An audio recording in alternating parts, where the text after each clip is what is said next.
All right, good morning, everyone. I'd like to call our meeting of November the 2nd, Department of Wildlife and Fishery Commission meeting to order. And we'll take off by saying the pledge. Andy, you want to lead us in the pledge, please? Pledge to the flag of the United States of America and to the republic for which it stands, one nation, under God, indivisible, liberty, justice for all. All right, Miss Susan, roll call, please. And Andrew Blanchard, Here. Brandon DeQueer, Andy Brister, Joe McPherson, Gene Reynolds, Kevin Segura, Allison Sari is absent. Mr. Chairman, there are 6 commissioners in attendance and we have a quorum. Secretary Shadowin is also present. All right. Next, we need approval of the November 2nd, 2023 agenda. So moved. You got a motion and a second, don't we? Yeah. Okay. I know we got a first and a second, but we need to move item number 11 to number 9 and drop down 1.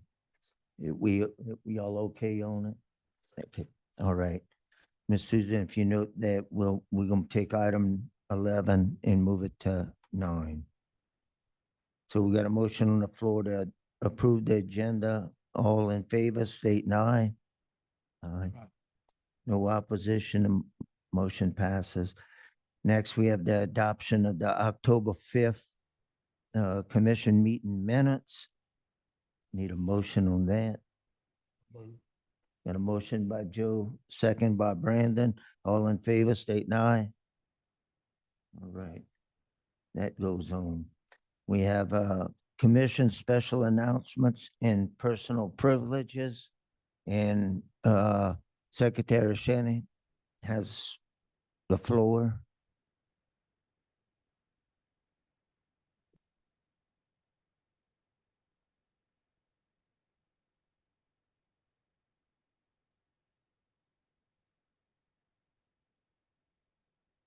Thank you, Mr. Chairman, Commissioners. Good morning to you.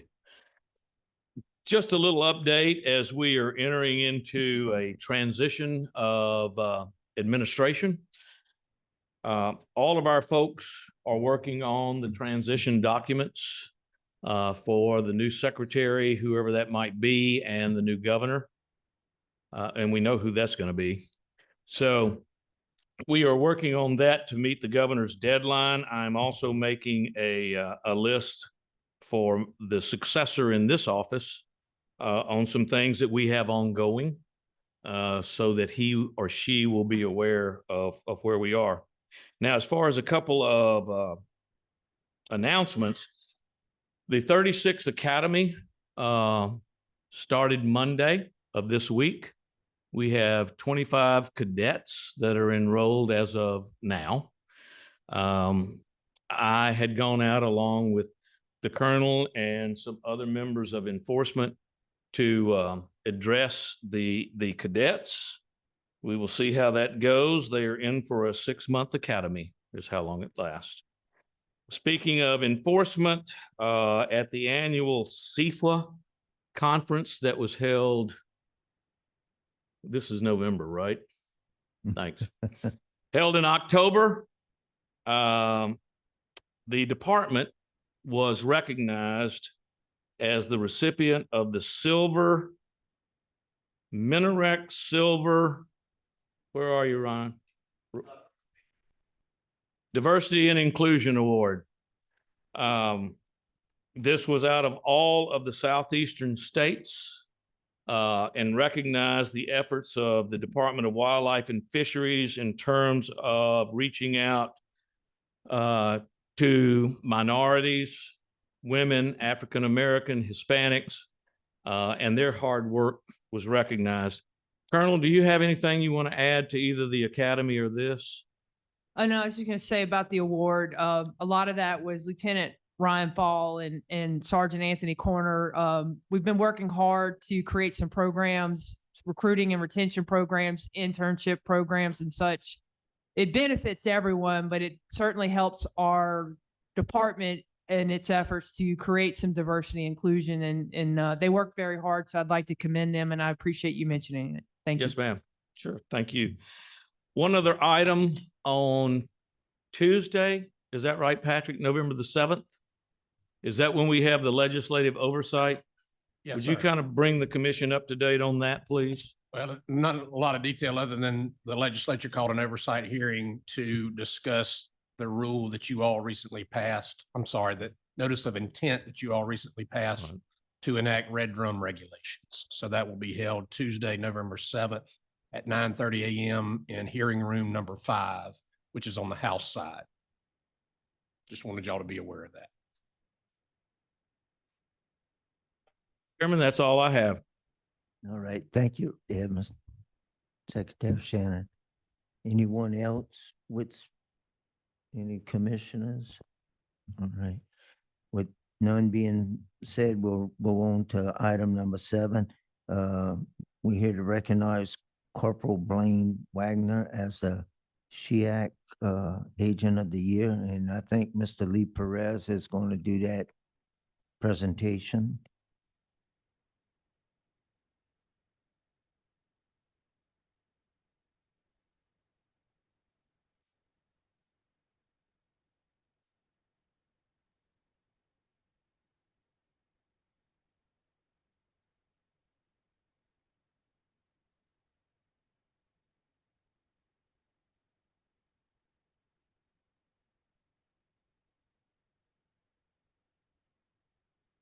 Mr. Perez, could I stop you 1 second so we can get the mic on? There's people watching online, or you can do it from the podium. Just make sure you hit the button to where the mic turns green. Thank you. Thank you. Okay. Again, Safari Club International, we first started in 1952, and we are a bunch of hunters that hunt all over the world, and we are not only our passion is hunting, but our passion is also to preserve the habitat and also the animals of the world. And at our annual meeting, we go ahead and raise a bit of money to go ahead and to give out to various countries for the cause of preservation. But also our biggest part, what we have is we have the Wildlife Officer of the Year. And in every state, 50 states, and 10 provinces in Canada, we do this every year, give to an officer that is voted on by his peers to receive this honor. And what we do is that we appreciate the work that officers and you all do as well to help us out. Now, what we do is that we have this presentation, like I say, each year, and we offer $25,000. Unfortunately, if an officer, while they're on duty, they happen to be killed, is that we offer their family $25,000 for helping. Then also, what we do is that if any officer would like to extend their education in law enforcement of the wildlife, we offer them scholarship, not just to them, but also to their siblings as well. Whoever wants to become an agent, we offer a scholarship to help them out as well. So that's a little bit about us, but what I'm here today is, like I say, is that like to present a plaque and also a thanks of gratitude to Officer Wagner for his work and being on the front line to protect what I say is that God put animals on earth to use and not to be abused. But anyway.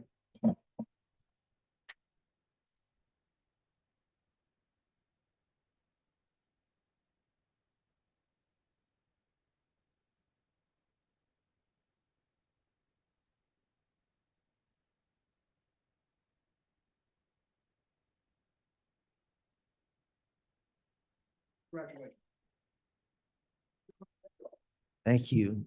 Great job. Yeah, for Mr. Wagner. Anybody else? Joe? Corporal Wagner, I recognize you from the movies, but you're bigger in person. All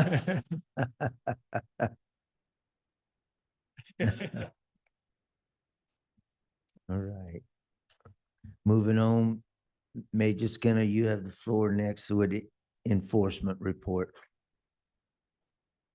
Good morning, Mr. Chairman and members of the commission. For the month of October, we had 8 boating incidents. 2 of those incidents had injury and 1, there was a fatality. We issued 1,006 written citations, 445 written warnings, and 17 public assists. As usual, I have a brief synopsis of some cases that were made last month. 2 subjects were cited in Grant Parish for hunting squirrels during a closed season. An agent received information about closed season squirrel hunting activity off of Hudson Creek Road near Colfax. The agent responded and found the subjects in possession of 4 freshly killed squirrels.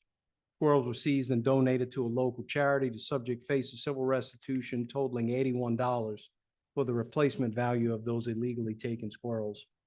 Enforcement agents arrested a Lafitte man for stealing a vessel, illegal possession of stolen things, operating a watercraft while under license suspension, careless operation of a watercraft, resisting an officer, interference with navigation, and leaving nets unattended. Agents began investigating the subject in May when they received a complaint that a shrimp vessel was blocking access to the Barataria waterway in Lafitte. Agents cited the subject for interference with navigation and subsequently arrested him for open warrants in Jefferson Parish unrelated to that case. In September, agents received another complaint about the subject again blocking the Barataria waterway with a shrimp boat. Agents again went to the location. However, the vessel was found unoccupied with the nets down. During a search of the area, agents located the subject in a flatboat nearby and cited him for multiple boating safety violations, interference with navigation, and leaving nets unattended. After further investigation, agents learned the flatboat was reported stolen. Agents again made contact with the subject, and during questioning, he pushed the stolen vessel away from the dock and fled from the agents. An arrest warrant was obtained, and the stolen boats and nets were seized. Agents located the subject in Lafitte on October 5th and arrested him. Enforcement agents cited 4 subjects for gross littering violations in Orleans Parish. Agents were on a litter enforcement patrol in Orleans Parish when they found 4 separate litter piles near Michoud Boulevard, Kent Drive, and Tullis Drive. The agents investigated each site and located information leading to the suspects, whom were subsequently cited. In addition to the criminal fines and possible incarceration, each subject faces up to 16 hours of community service in a litter abatement program. Mr. Chairman, this concludes the enforcement report. I've got a question. Yeah. Oh, go ahead. Major Skinner, I briefly looked through it and did we make any I'm gonna call it CWD transport cases, so far this season? Deer coming in from out of state or being moved, Not that I know of, but let me look to the back of the room and see Major Owens.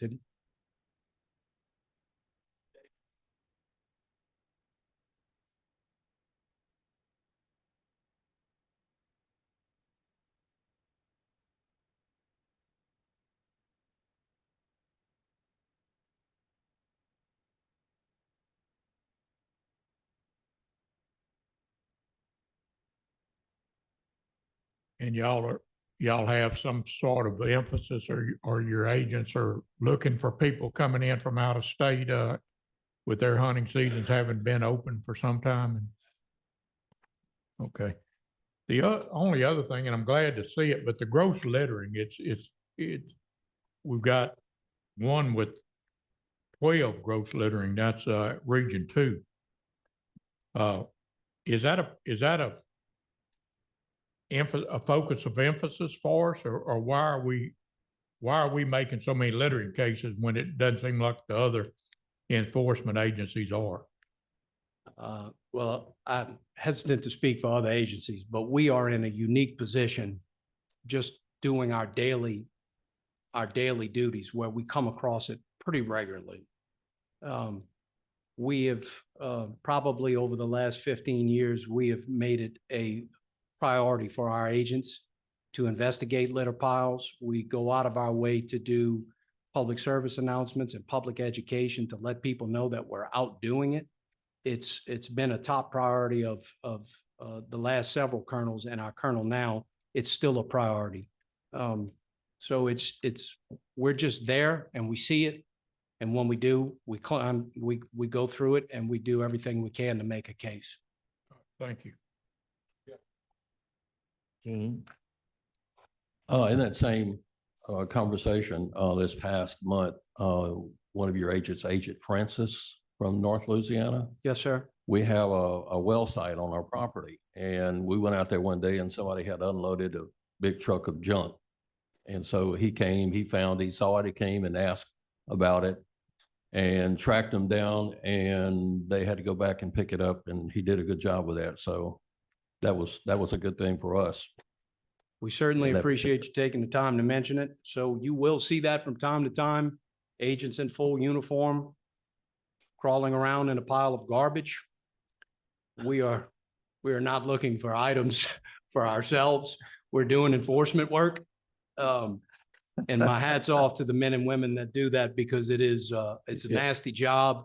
But unfortunately, it's the only way that we can actually get to the bottom of who did it. And we're actually seeing a pretty good prosecution rate about it. So we're going to continue to do it until the problem gets better. He actually found the address in the bottom of a big pile of junk and stuff. And it was somebody that lived about half a mile down the road who went down and dumped it. So kudos to him. Thank you very much for taking the time to mention it. Any other questions for Major Skinner? Not so. Thank you, Major Skinner. Great job y'all doing. All right. Next, we have John Hanks is going to give us the update on the NOI establishing the regulations for Louisiana black bear.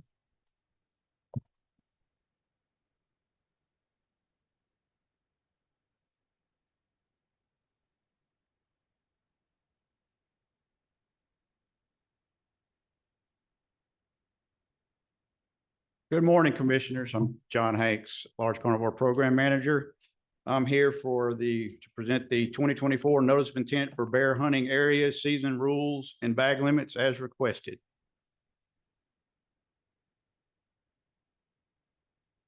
Bear Hunting Area Season Rules and Bag Limits. Bear Hunting 2024. Hunting only allowed in Bear Area 4 and shall be still hunt only.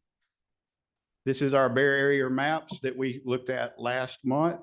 As you can see, Bear Area 4 is in orange in the very northeast corner of the state. That's Madison, Tensas, East Carroll, West Carroll, portions of Richland, Franklin, and Catahoula. So that's where this hunt will be taking place. Bear season will be from the first Saturday in December to the Sunday following the third Saturday in December. Harvest limit is 1 bear per season. The use of dogs when hunting bear is prohibited. Cubs and females with cubs are not legal to harvest. A cub is defined as any bear less than or equal to 75 pounds. Hunts restricted to those resident persons selected by lottery and properly licensed hunters age 18 and over. Successful applicants will be issued permits. The number of bear harvest permits issued will be determined based on bear area specific population estimates and vital rate data acquired at regular intervals. The number of bear harvest permits issued at any given time during the season shall not allow the harvest to exceed the number of female, or male bears in any bear area that would compromise the long-term sustainability of the bear area population. So for this bear area and this year, that the number of permits will be 10. Bear hunting permits will consist of 3 types: wildlife management area, private landowner is an individual, 40 plus contiguous acres that owns 40 plus contiguous acres, and bear area 4, and general. WMA permits will be specified to specific WMAs. In this bear area, that will be Bayou Mason, Big Lake, and Buckhorn. Private landowner permits will be allocated to private landowners or their designee in Bear Area 4. General permits will allow hunting on private property within the bear area. And individuals receiving a general permit are responsible for coordinating with the landowner to get permission and access to their property. Applicants not chosen will be given preference points, which is essentially extra chances in the lottery in the following year. Successful applicants are not allowed to apply for another bear permit for 2 years after being drawn. All applications require a non-refundable application fee, and that will be in our pamphlet, or you can contact the department about that at a later date. Transferability of bear permits. Only a private landowner permit is transferable. Transferees must be a properly licensed Louisiana resident age 18 and over. Permits being transferred must be arranged prior to the mandatory bear training session. A permit may only be transferred one time. The Department of Wildlife and Fisheries shall be notified once the permit has been transferred and provided the transferee's name, address, and phone number. Bear hunting training. All successful applicants of transferees will be required to attend the Department Bear Hunting Training course prior to going afield. Individuals not attending the Department Bear Hunting Training course will be prohibited from hunting. Baiting and scent. Baiting will be allowed 2 weeks prior to the season, will end on the day the season closes. Hunting over specified unprocessed bait, specified processed bait, and the use of scent lure is allowed. Unprocessed bait is defined as any raw product legal for baiting bears. Legal specified unprocessed baits are raw meat, fish, grains, nuts, fruits, where legal. The CWD zone, as you well know, is within this bear area. So there's a caveat for that. That's why it says where legal. Specified processed bait is defined as any baked or cooked product legal for baiting bears.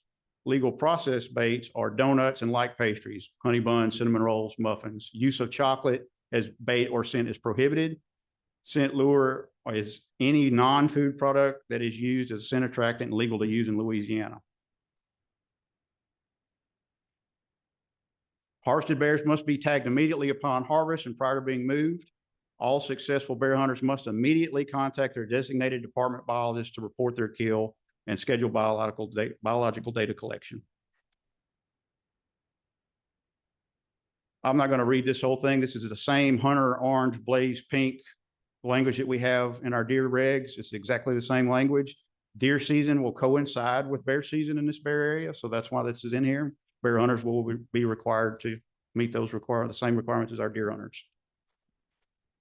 All successful bear hunters are required to remove edible portions of the meat of the bear from the bear. Edible portions include, at a minimum, all 4 quarters, all back straps, and tenderloins along the backbone. I've talked with a couple of processors in the area.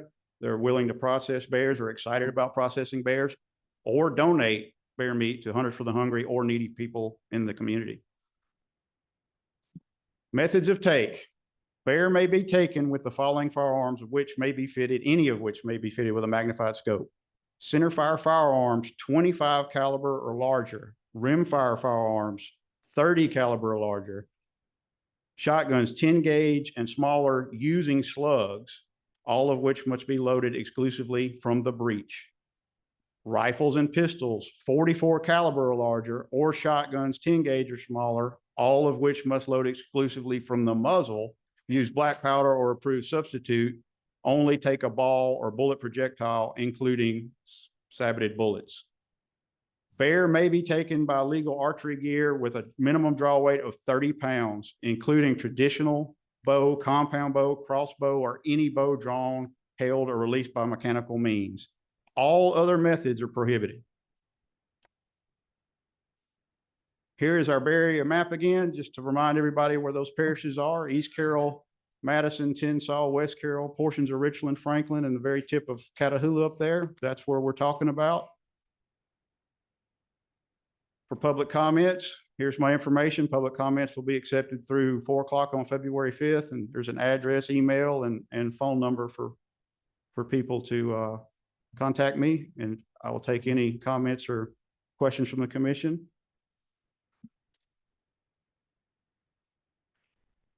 Joe, you lead off, Joe.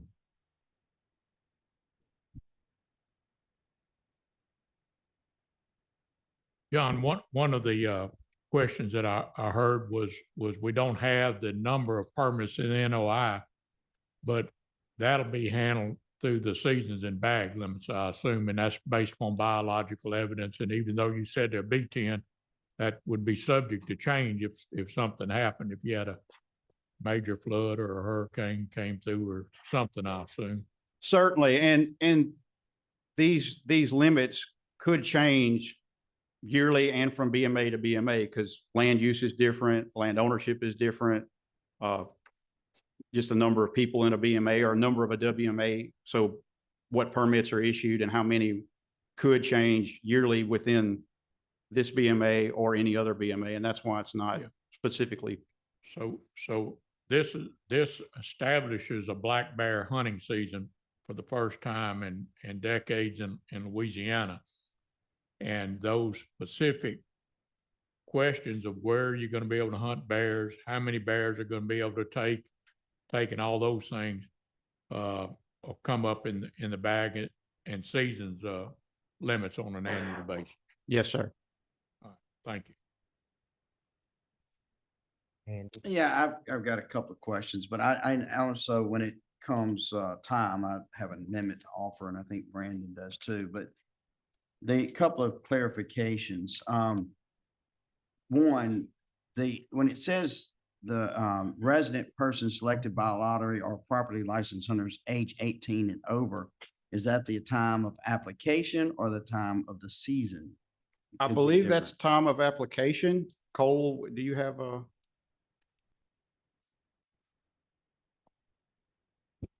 The way the rule's written, it says that hunts are restricted to those people who are selected by the lottery. So I would think that the modifying 18 and over would be for the hunt, not for the lottery. And a point of information, I've got an amendment to change that. Oh, okay, Commissioner. all right. The other thing, and then this has to do with the amendment is, in our original NOI, it said that private landowners, an individual, if you have a landowner that's an entity, a corporation, LLC, they can't also be an individual. They can be a person. So the amendment that I'm going to offer is just to clarify that. But it does bring another question, and maybe Cole can answer this, or maybe another amendment. A lot of times the entities in these areas that own the land have multiple members, club members. And it says that the landowner one cannot be transferable. How do we pick?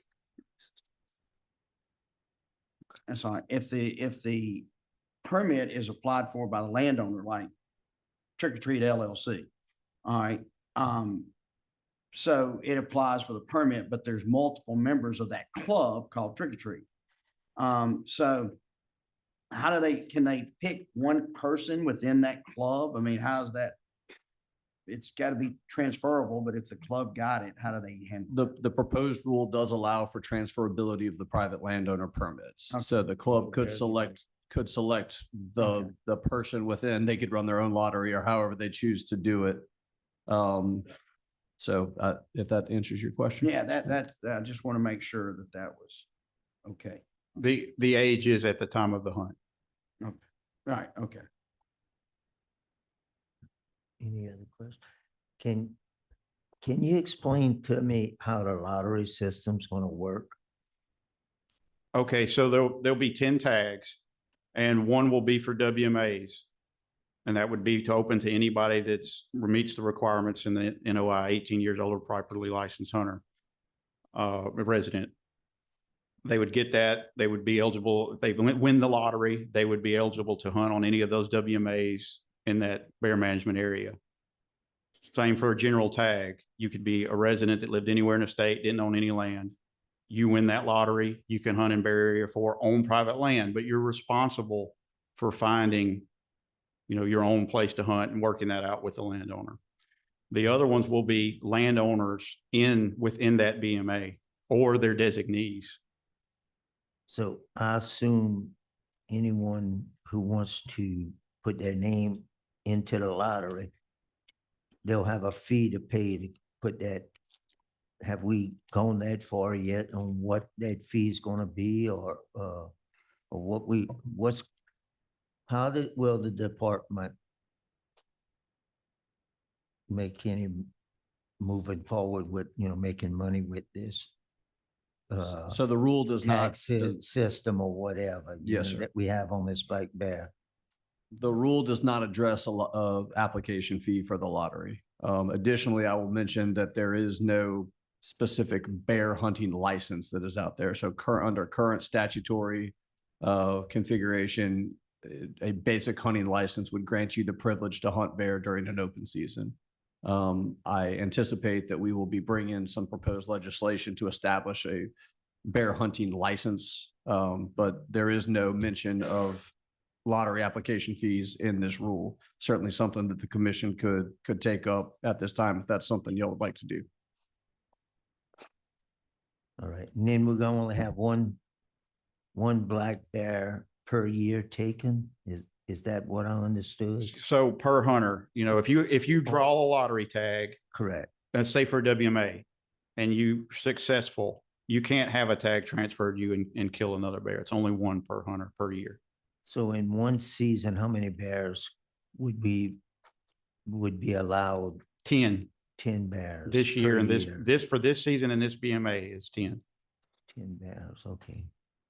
As a point of clarification, Cole or Brian, without the bear license and an attached fee structure related to it, for the application fee, it can't be more than the administration cost of issuing the permits in the lottery. Is that correct? It would depend on how we define or how the legislature would define a fee. As you're aware, there is a constitutional prohibition for levying fees. And so that's something that we would likely address with the legislation, would get the authorization to establish the lottery fee as well. I just want to make it clear that other than maybe Brian, nobody has suggested that we're doing a bear season as a money-making scheme. I want to make that Right. perfectly clear. Yeah. No, it's based on science, I would assume. Yes, that we're sir. doing it, okay, and we have enough backup, doing that, so. All right, any other questions right now? I do. The number one question that I'm gonna get asked is why 10? How was that number arrived at? And look, I know we have to be cautious because these bear were just delisted and repopulated, and it's a resource that we have to be really careful with, and I'm okay with that. But I know I'm gonna get asked that question a lot. Yes, sir. So 10 is, we've done numerous hair snare and population sample work in that bear area. And there's roughly 264 females in that area. And the core of that area is the Tensas NWR, National Wildlife Refuge, and it's roughly 80,000 acres, and it will not be hunted. So we were hunting the periphery around that, and the number of bears in that area, or female bears that, we could be possible to take, it's 100. So 10 is 10% of that. And we're taking 10 based on, we're assuming an all-female harvest. Now, the season dates are set when females should be going to den and be less available, and they don't have small cubs. The season dates are set that way to promote more towards males being harvested and less females. But we're assuming, because we don't know, because we've not done this yet, that all 10 could be females. And if we kill all 10 females, it will not hurt the population. So that's why 10. And I'm assuming that will be reviewed every year to see if it could be an increase. Is that how? It will be reviewed every year, but we will continue also to do our hair snare work and our collaring and our population dynamics, but that's usually not, the collaring is every year, but the hair snare may be every 5 to 7 years because we're doing this across the state and you can't do all of it at once. So we'll be able to kill male and female during the hunt. Yes, either is legal, Okay, either sex.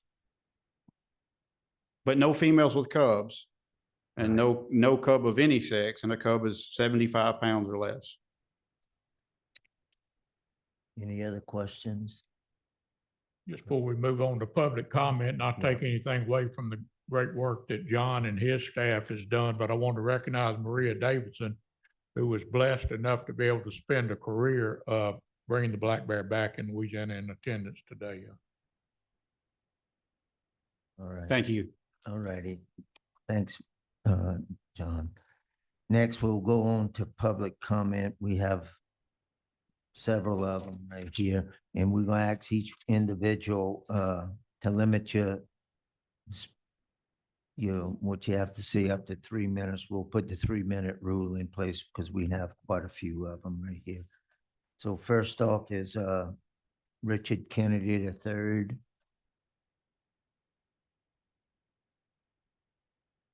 State your name and address for the record, please. Sure, thank you. Richard Kennedy III. My address is 200 Colonial Drive, Lafayette, Louisiana, 70506. I'm here on behalf of Safari Club International and as well the Acadiana chapter of Safari Club, where I sit as a president. I have Steve Caldwell standing beside me, who is our chapter vice president and the regional rep for Safari Club International.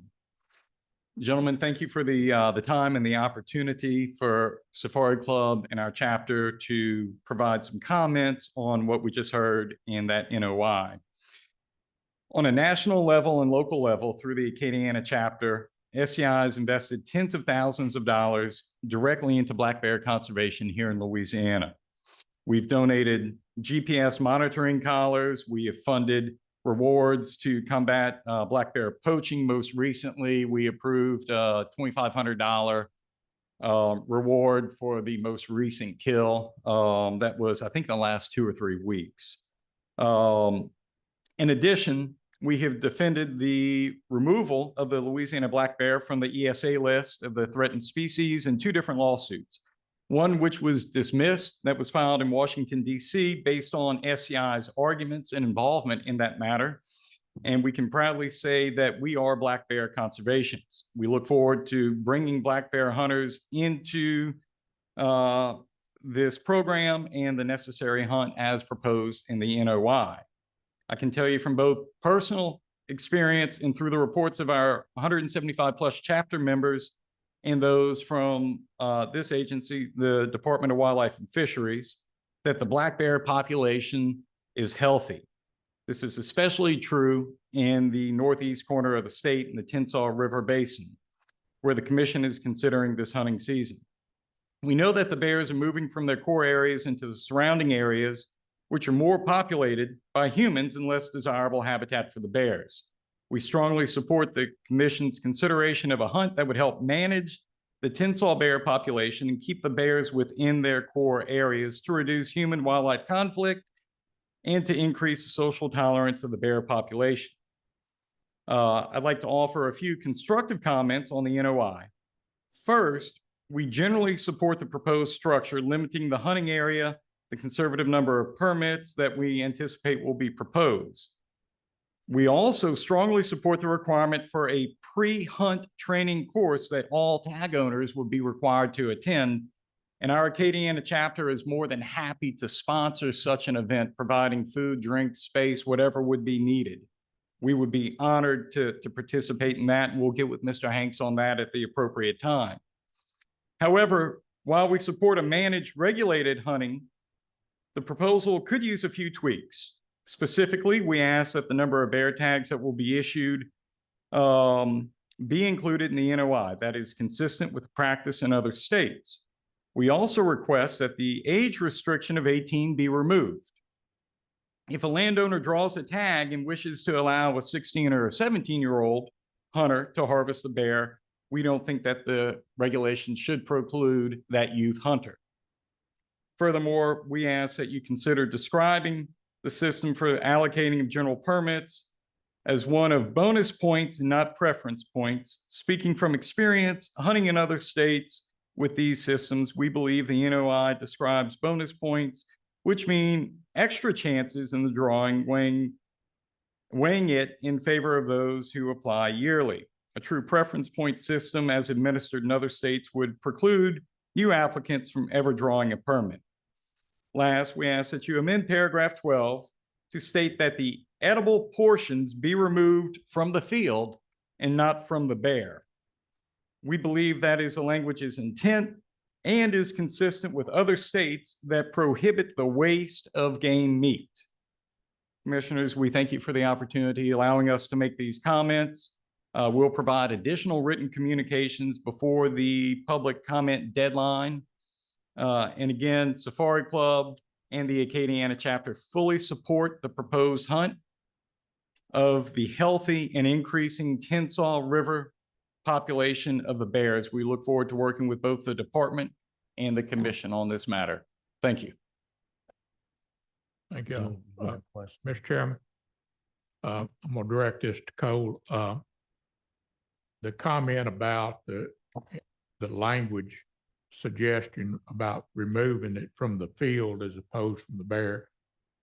Give us your thoughts on that, and if you think that it's warranted. I would think it'd be wanton waste if you left it in the field, but There is not a specific statute that deals with wanton waste for quadrupeds in the state of Louisiana. I think if it's the goal of the commission that the edible parts as well as the bear itself be removed from the field, that is a helpful suggestion and clarification. all right, thank you. Any other questions? And we do have an amendment addressing the 18-year-old deal prepared that we'll have once a motion's been made. And the preference point deal, I don't know. Leave that maybe to staff. But I think that I addressed the fact about about why we don't have the number of tags in there with our that you're familiar with. Our bagged in season is probably the more appropriate place to address that, where we have the flexibility of looking at it on an annual basis. This is a general framework for a bear season. Yes, sir. I appreciate it. But thank y'all for all the Yep. tremendous work y'all do. Yeah, Absolutely. Thank you. yeah, thank you. Happy to do that. Thank you, Richard. Great Thank you, sir. presentation. You're welcome. Next, we have John Madden.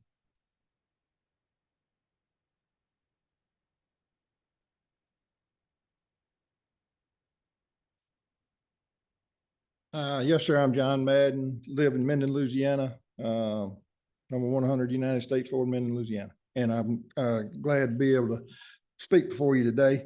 I had some questions with the NOI, and I don't want to sound like I'm the devil's advocate here, but I brought up the 18-year-old limitation too. I don't know what the answer to it is. I think this is a work in progress, and hopefully we'll all coalesce around something that works for everybody.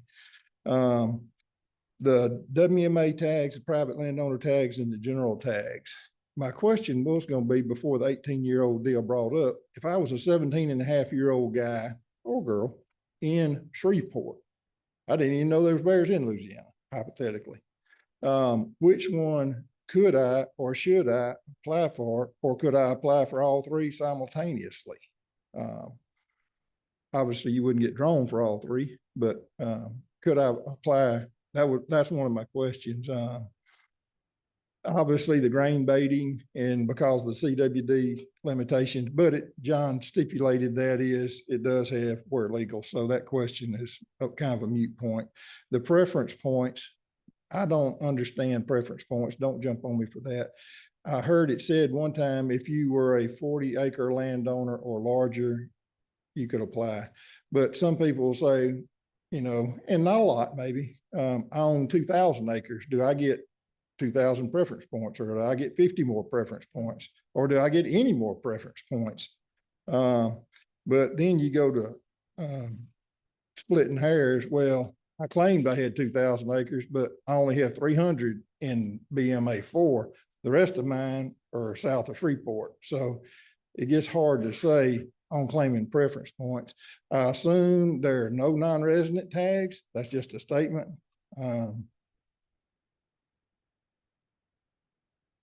Let's see, I had one more question. Well, maybe that's all I had that were pertinent at this time. And I hope I'm 100% in favor of the bear season. Don't get me wrong. Love to see a bear season. I think according to Joe Clark and all the hard work of the Louisiana Department of Wildlife and Fisheries, the data is there to support that. I'm not the big fan of the way they're doing it as far as, and this is getting into the weeds, and if I need to say this at another time about the 10 females, I just think personally, I think that's the wrong approach. I think 10 females, like John said, would not be detrimental to the bear population.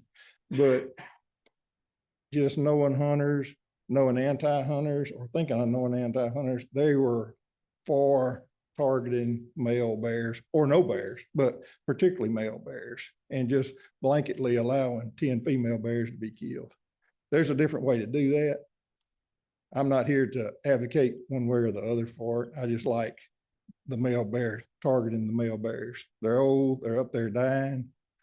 People are shooting them anyway because it's been so long. But that's all I have to say. Thank you. I know there's other people that want to talk. Any questions? Well, one question that he asked, I think it was the very first one, which was a valid question I wanted to answer to as well. Can you apply for one in each category if you fit within those categories? We not had a lottery like this. I would think it would be in line with our other lotteries, but most of them are one category. You know, if you're applying for a youth deer hunt, you're just applying for a youth deer hunt, but there are different categories here. So I was going to allow John to say what the wildlife division came up with on this. I don't see anything in the rule that would prohibit somebody from submitting multiple applications so long as they qualify. So if you're a WMA hunter, you want to submit there, you want to submit as a general tag, or you own 40 contiguous acres within the BMA, there's nothing in the rule that would prohibit you from applying for each one of those lotteries.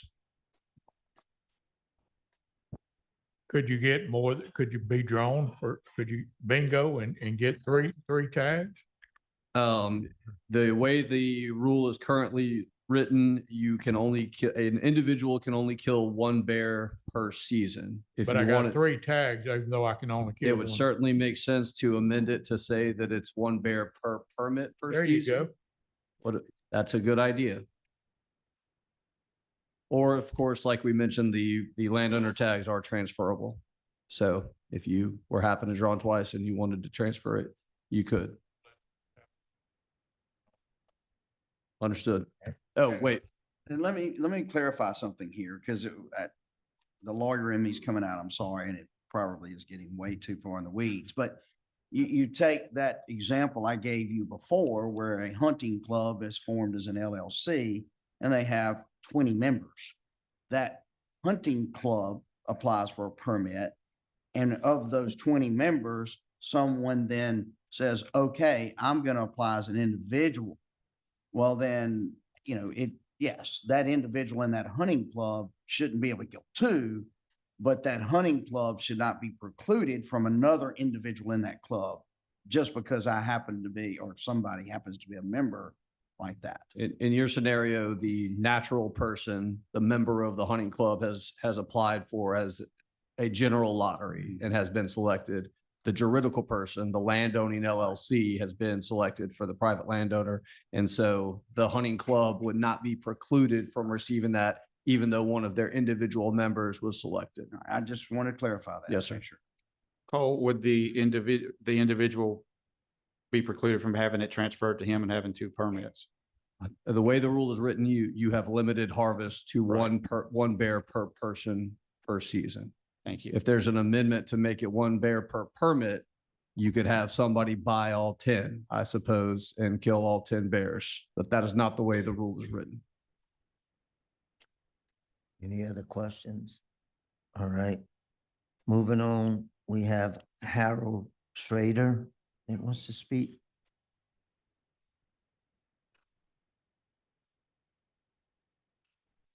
Harold Chuckler from Lafayette, Louisiana. Just give a little history of how we got where we are now. In 1987, Dr. Ron Nowak from Pennsylvania called me and told me about the plight of the Louisiana black bear. He was a scientist who had as his responsibility setting up the justification for identifying the Louisiana bear as a separate subspecies of the American black bear.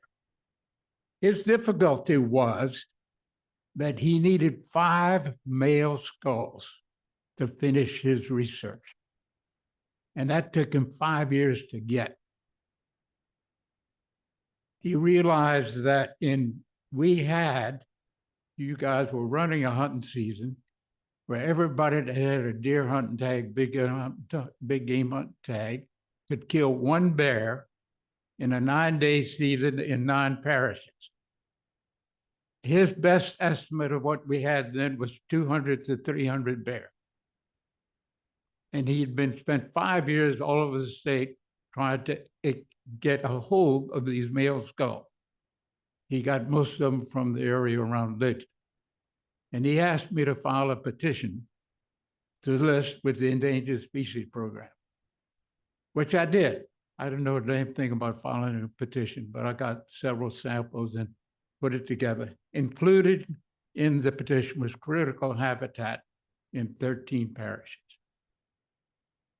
That was filed in March of '87. It was never done. 5 years went by, and I scrambled up a team of lawyers and filed suit in federal court to list the bear. It never went to court. It was settled in a consent decree. And that resulted in the listing. In that 5-year period, Louisiana Wildlife and Fisheries, Louisiana Wildlife Federation, the Sierra Club, the Nature Conservancy, the governor, the legislature, all opposed listing. Many groups, the Sugarcane League, totally opposed the listing. Finally, the bear got listed. And that resulted in a lot of things. One of the things, they purchased the Test Reserve, Black Bear Reserve in St. Mary Parish, 28,000 acres to preserve the bear. That was a cost of $56 million. U.S. Fish and Wildlife worked with mitigation resources and put together increased habitat islands. If you had a 500-acre page here and a 500-acre forest here, and separated 500 acres, they would try to mitigate and create larger islands of habitat, which was very beneficial to the bear and, of course, the deer and everything else. The listing came in 1992, and by 2005, U.S. Fish and Wildlife had not listed critical habitat. So we went back into court, filed suit in federal court. We prevailed in that suit, forced U.S. Fish and Wildlife to list critical habitat. That has a lot of meaning. And it didn't stop sugarcane from growing. It didn't stop anybody from putting in an oil rig or whatever. It just means that to do it, you have to make sure that you're not harming a black bear, that you're not knocking out a den tree or something. And so, but critical habitat had a lot of other issues. St. Martin Parish School Board sold a Section 16 of old growth cypress that had never been cut, a square mile, 640 acres. They sold it for $100,000. Well, about 2 trees of 5, just 1 acre of trees would have covered that expenditure. And so anyway, because it was in black bear critical habitat, and there was a den tree in that area, that whole old forest cypress was saved. And so there's a lot of benefits, 28,000 acres. The mitigation lands that were put in these mitigation bands targeting, enhancing habitat for black bear was over 200,000 acres. So lots of benefits. We would totally oppose a season. The issue right now of whether it's going to be relisted is in federal court now, waiting for a decision. We don't know how that'll go. Hopefully they will listen. I would question the numbers. You say you got 300 females or 250 females. You kill, Harold, excuse me, Mr. Chairman, because of Mr. Sheffer's background in all this, I'm going to move to give him an additional 2 more minutes. You've taken 5 minutes over the, Well, thank you you. had 3, but I'm gonna give you 2 more to finish up, Harold. All right, so I will finish. But when you take out 10 females, according to a 8-year study by U.S. Fish and Wildlife, where they looked at the birth rate of bears in Louisiana, up in Tensas, Cote Blanche Island, Weeks Island, I think Avery Island. There was about 12 females being monitored in Louisiana and about 12 females in each of 5 western states. The average reproduction rate for bear in the western state was 1 bear per birth cycle. The reproduction rate in Louisiana was 3. So when you take out 10 females, there's a potential there of the 10 plus the 3 bear per female production rate. That was a study done over 8 years. Now you got 40 bear. And so you have an enormous impact on the recovery of the bear. And I'm an avid hunter. I was hunting yesterday. I'm not opposed to hunting, but I think we need to get to a point where we have enough bear and back in the historical areas in the Kisatchie. We have hardly none there. We probably could get them into East Texas, into Western Mississippi. We need to get the numbers much higher. The biggest issue is loss of habitat. We had 22 million acres of bottomland hardwood swamps that we converted to cotton and soybean fields. There's only 2 million acres left. That's the biggest issue why we're losing the bear habitat. So anyway, I'd say I would be all for a bear season, but the timing is not right. The numbers have to be a lot higher. Thank you.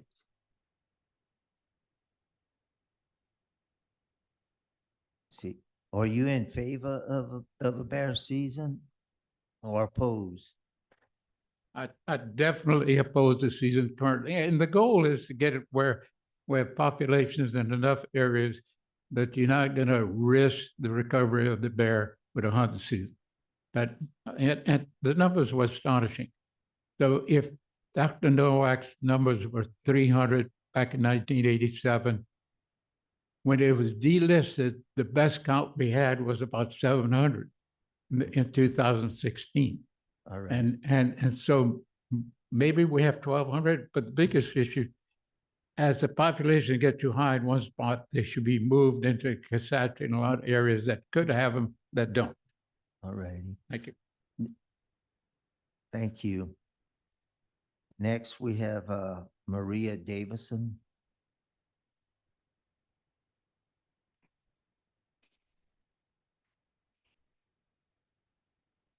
Good morning. My name is Maria Davidson. I'm with Safari Club International Foundation currently. This is a really deja vu movement for me, so I'm kind of excited about it. I really appreciate the opportunity to speak to you and provide comment on this NOI. It's been a long time coming and absolutely historic. SCIF, Safari Club International Foundation, strongly supports the NOI at this time. It's timely, it's necessary, it's appropriate, and LWF has spent literally millions of dollars collecting the data that's going to support it. You know, I would add a couple of comments. The foundation side of Safari Club supports the conservation programs. I'm their large carnivore program manager, so my comments are limited to the biology behind the NOI. So I hear what you're saying, that the numbers are going to be in the season setting structure later in the year. But one of my comments would be, I think because of the historicness of this NOI and the trepidation felt by many, expressed just now by Mr. Scheffler, I think that the number of tags that are going to be issued could be in here to, I think, support the department, because the depth and the breadth of the data that's been collected to date is bar none one of the best in the country. There are very few state agencies that have the scientific data and modeling to support their decisions like Louisiana has. And I hope everybody appreciates the uniqueness of the position you're in. You have absolutely all the data to back up the numbers that we produce here, either that or later in the season setting. So adding the number of tags can only strengthen the NOI. I think it can strengthen the public support because it will help them understand. The other comment I have is not specific to the NOI, but it's moving forward. The management plan that's currently in place can be updated to include population objectives that creates a framework that allows the department to base their harvest decisions on what those objectives are for each specific BMA, which can be done through public comment period, public meetings. You know, social carrying capacity is the limiting factor for bears across the country.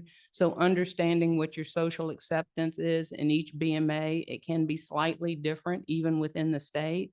Therefore, you can base your harvest decisions on those population objectives, which would strengthen everyone you do from here forward.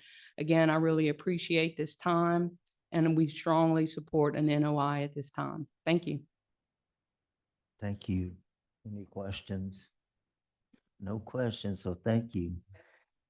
Next, Ty Hibbs.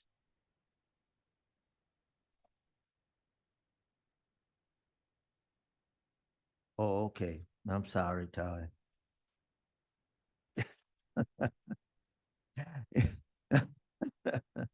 All right, we have Michael Clare.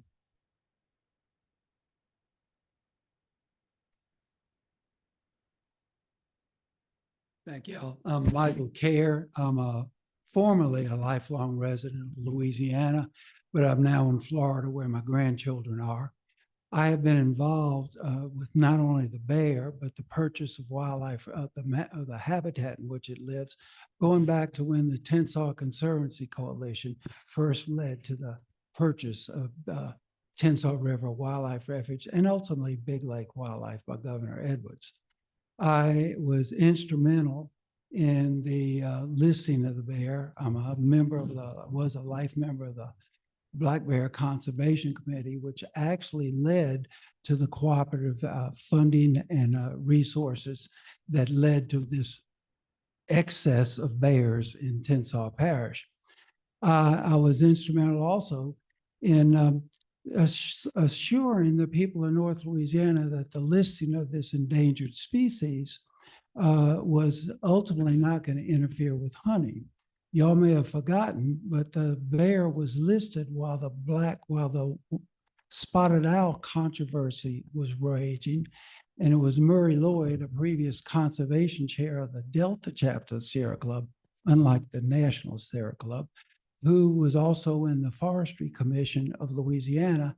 And he started a wildlife committee, and he was instrumental in bringing about everybody working together rather than fighting.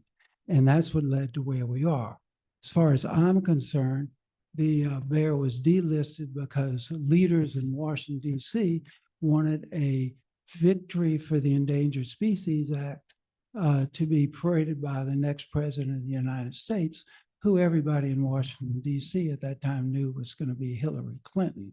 We know how that turned out. I am a named member personally. I'm on the suit against the listing of the bear against my federal government because I believe they're ultimately lying about the science that underlies the delisting. Lying is not a legitimate legal word. It is actually capricious, arbitrary, abuse of discretion, or otherwise contrary to law. I believe my government has failed us on that. I do not believe the sportsmen of Louisiana have failed in getting us to this point where we are. I would remind this commission that Florida has banned hunting, had 1 year in which there was black bear hunting, and they have numerous populations, a much bigger population. And this was Governor Scott, then ultimately led to the change of the wildlife commissioner. They are afraid of some of the people that wish to ban hunting. I have no problem with people that do not like to hunt. I do have a problem with this moral superiority that wishes to make it criminal to hunt. I believe we should be having a hunting population, but it should be done in an excellent manner and according to science.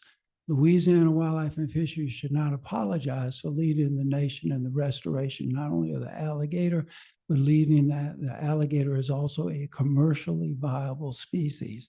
It has now been opened up in seasons all throughout its habitat.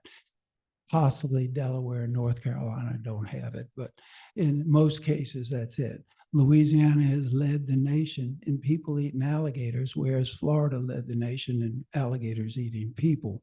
I think there's a place that we can get together and go in this. The hunting season as proposed, I would like the commission to realize that is a very small aspect. It is already dealing with the problem of killing female bears. I believe the commission should come forth and ask our political leaders that y'all are interested in restoring this important game animal throughout its entire habitat. This will require funding and resources. Many people forget Louisiana only has a 3-mile offshore oil limit. Most other states have 10 miles. Millions and millions of monies is going there. Shouldn't we be asking that we get the funds for restoring this bear? I think this is a picky-unish hunt when we should be being leaders in wildlife restoration throughout the South. Thank you. All righty. Any questions? So you for or against the proposal of the NOI? The proposal is now there. I think it's premature.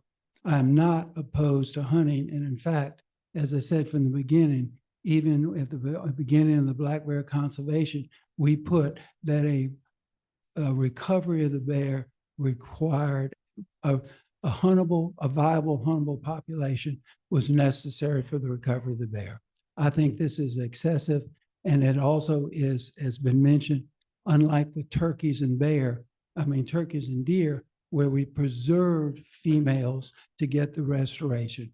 And then ultimately had to fight about whether we could shoot female deer, but that was only after we had restored deer throughout the Southeast. Thank you. Okay, thank you.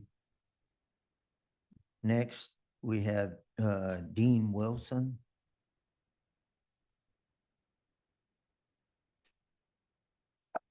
Thank you for the opportunity, Commissioners. My name is Dean Wilson, a Chafalaya Basin keeper and the director. I'm on the lawsuit against the listing of the black bear. I wanted to say that, and this message is also for the Safari Club. I've been a long-time hunter. I actually made my living hunting and fishing in the Chafalaya Basin. There is other members of this lawsuit that are also hunters, like LCPA West, which represent the Cajun hunters in the Chafalaya Basin. As the game wardens in this room will know very well, the fishermen in the basin, they eat anything and they all hunt. So we, again, are not against, hunting.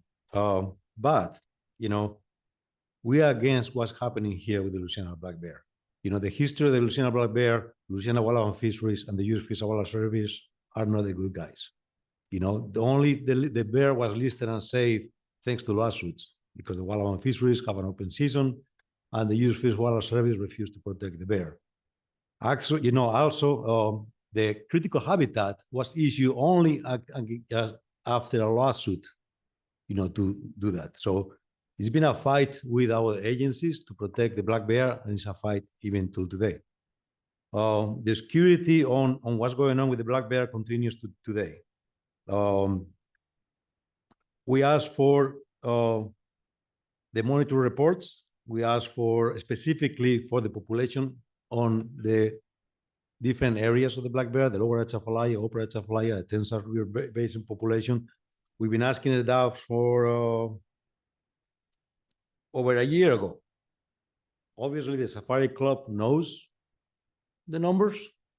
You guys know the numbers. We still, till today, don't know the numbers. You give a broad number of what the bear population is in Louisiana. We ask for the specific numbers of each region, and against law, because we have public record requests with the Wildlife and Fisheries, we have public record requests FOIA request with the U.S. Fish and Wildlife Service, the number were never provided. You know, the reason also we are against the listing of the black bear is because the things that's supposed to justify the listing were not true. You know, we have environmentalism in the Chafala Basin that we pay millions of dollars to protect habitat. And the Corps is not enforcing those easements.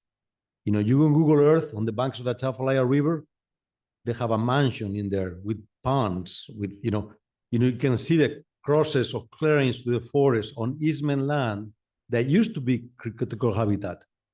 And the Corps did nothing. And that was when it was protected by environmental easements and it was protected by critical habitat. Two protections, no enforcement. The Corps is not enforcing any of the permits. You know, we intervene, we the one enforcing things in critical habitat. And I hope Safari Club talked to us about that because they care about the black bear. They will care also enforcing environmental laws and protecting the habitat of the Louisiana black bear by the laws that we have today. You know, on critical habitat, they put a illegal dam on Fisher Lake. They drained the entire lake. No consultation, you know, the Corps of Engineers took no action. We filed a lawsuit to make the dam be removed and restore the lake. The Corps gave them a fact permit. We went to court and it was thrown out of court because the bear was delisted and it was in critical habitat any longer. Yes, so the Corps of Engineers don't even consult, they give it after the fact permit, not even consulting with the U.S. Fish and Wildlife Service as required by the law. You know, again, the environmental laws are not being enforced, the habitat is not being protected, the easements are not being protected. So I hope we can be more transparent. And again, I hope we can work in the future. And I hope you have some questions about this because this is a very serious issue. And again, I'm not against hunting, but the bear should be, the population of the bear should be restored throughout the state and with much greater numbers before we do a hunting season. Any questions? Thank you. Any question? No question. Thank you. Thank you. Next, we have Mark Lance.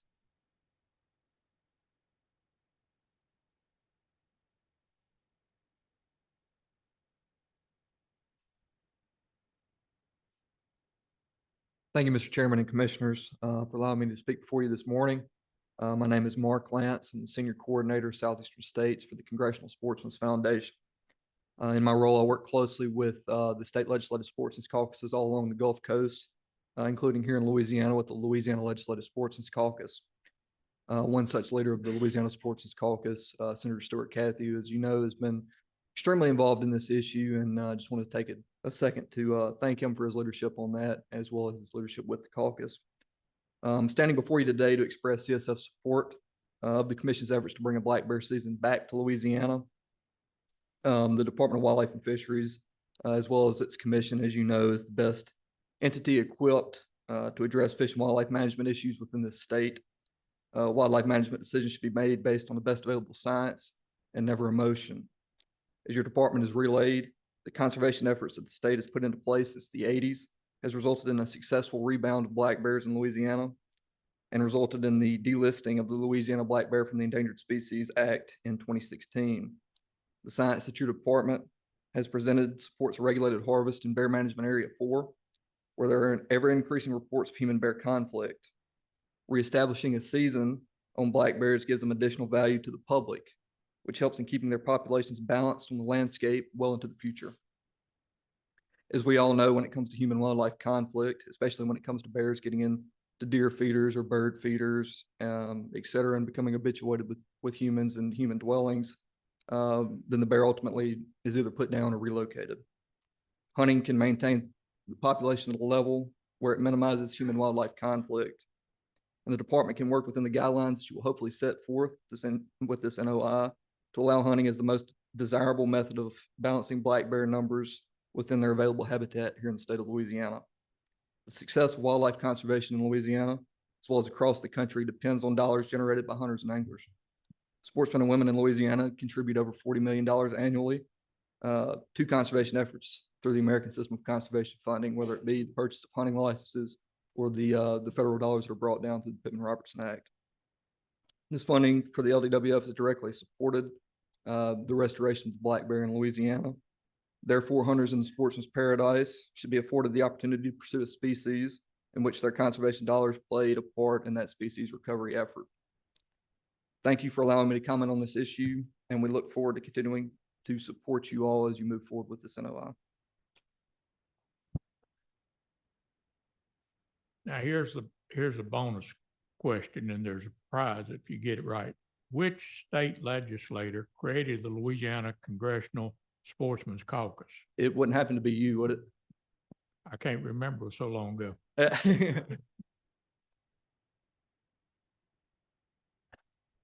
Any other questions? All right, thank you. Thank you.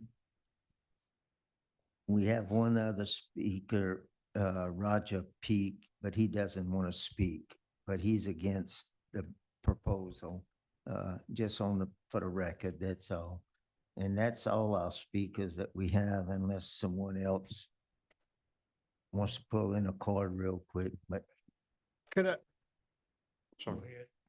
I just want to make a couple comments that maybe answered some questions, Mr. Madden and a couple other folks. The 10 tags are not female only. They're either sex. The dates of the season is to try to skew the harvest toward male, and then the bear training will also be part of, how big is this bear? Is it a male or female? That to help hunters. We're just setting it up for worst, if everybody killed a female, we still wouldn't hurt the population. That's why it's at the number that it is. And the Florida hunt was different than ours, and it was a quota, and it was many more bears, and they had to call daily and see. We don't have that. We don't have that in ours. Ours is a straightforward. This is it. This is all. I just wanted to clarify some of those things. Yes, sir. And let me support your statement. Arkansas opened up a new zone last year, about the same time period as we're contemplating for next year. And like you said, because they didn't have the conservative approach that we've got and didn't need it. It was just first come, first serve. Whoever killed a bear called it in when they got close to their quota. Well, they shut it down. Well, there was an incentive to shoot the first bear you killed. Otherwise, you might get left out. And even in that scenario, they killed approximately 50% female bears. And that's with an incentive, or I don't know if incentive is the right word, but there was a rationale behind why that number of female bears was killed. Where if you've got the entire season to be picky and try to target a larger male mature bear, then hopefully, and nobody knows, that's why you have to be ultra conservative and say worst case scenario is you kill 100% females out of your 10 tags. But I just wanted to point that out, that was their experience. Thank you. all right. This time, Okay. Mr. Chairman, I would like to move favorable on the NOI, and I do have an amendment, and I understand other commissioners may have amendments also. Right. Need a And, second. and we need a second on the NOI proposal. We got a second by Gene. Do we want to put the amendments in, or do we want to vote on it first? We need amendments. Yes, sir. If you wanted now's the time to put it in the proper posture before you take any action. All right. And I think Cole prepared one for me that changes the 18-year-old requirement. If you would explain it, Mr. Garrett.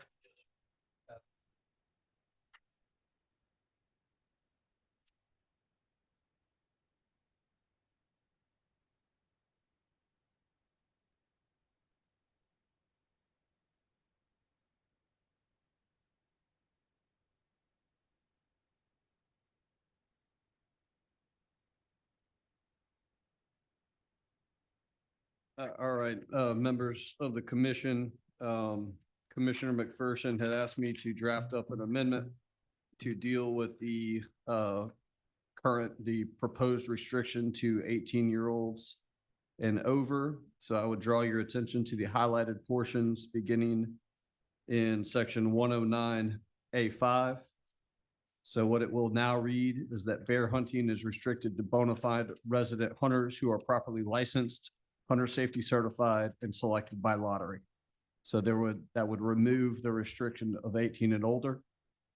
I would then direct you to paragraph 9 of the same section, where we would add that successful youth applicants must attend bear hunting training and with a properly licensed adult.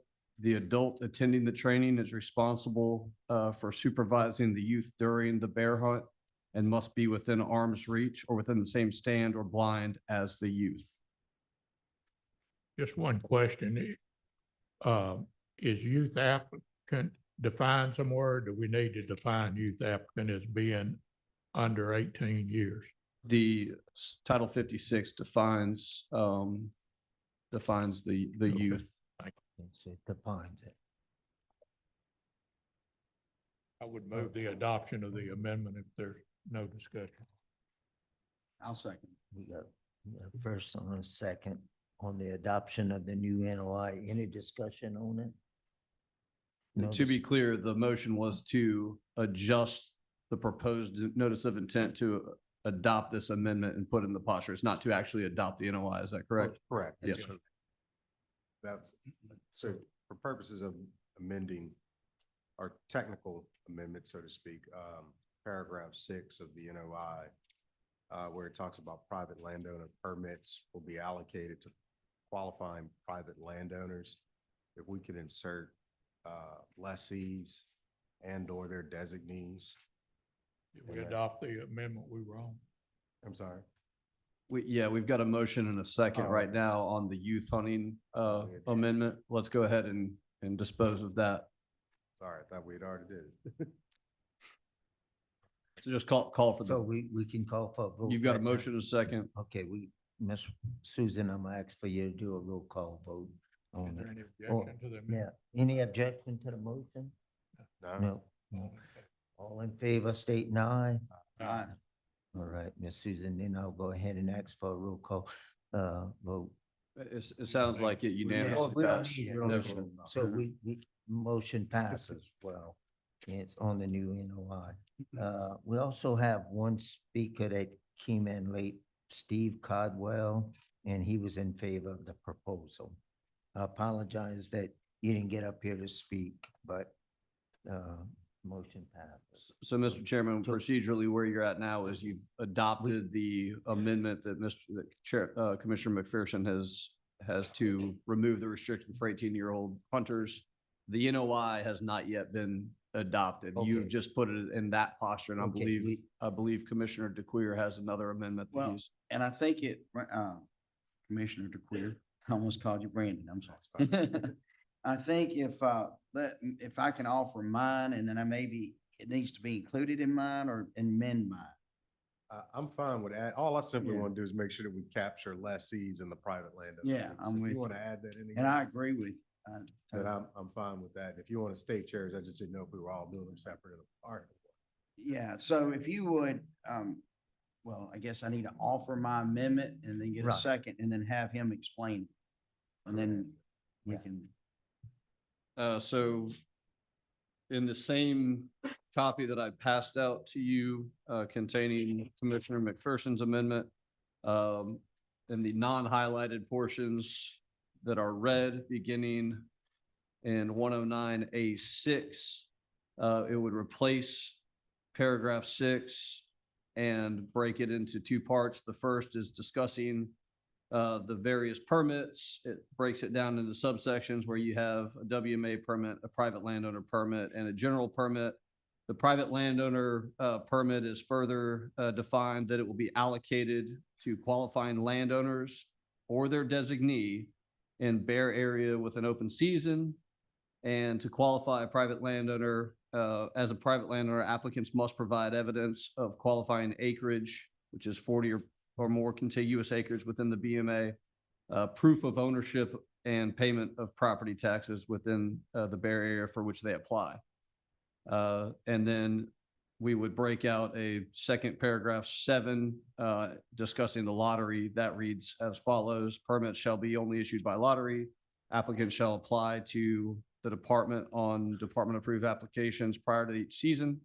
Applicants not chosen will be given preference points in the following years. Successful applicants are not allowed to apply for another bear permit for 2 years after being drawn. All applications require a non-refundable application fee, and then consult the regulation pamphlet and contact department for details. So that's a restatement.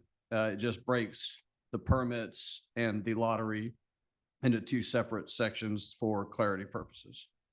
And basically, all of that was to just correct the fact, the qualification of landowner as an individual, which may not be, may a person, juridical person, but how, if we were going to incorporate Commissioner DeQueer's suggestions, how would we incorporate that in here if, is it without creating a lot of? I think when you're defining private land, so in subsection 6, subsection B, private landowner permits will be allocated to qualifying private landowners. We have the comma there and we say, or their designee. I think you could add in there. Lessee. Yeah, their lessee. Do you want it to be the lease to be recorded or anything, or just any? Okay. As long as So- they can demonstrate a lessee. Okay. I mean, a lease agreement. Yeah.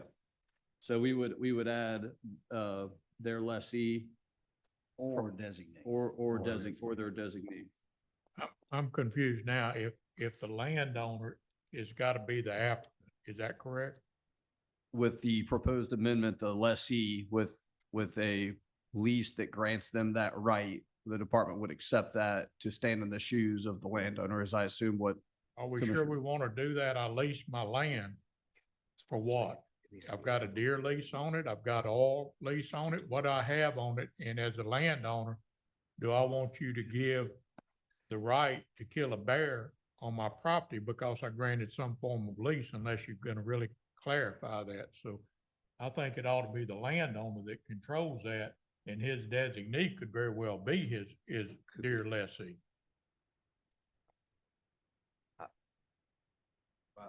My general thought on that, Commissioner McPherson, is that if your leases are already specific to the game or species that you're hunting, then I think a renewal include whether or not you want bear as an option for them in their lease agreement. I just don't want there to be a preclusion of smaller clubs that primarily lease from larger landowners to not have an option or an ability to participate in this.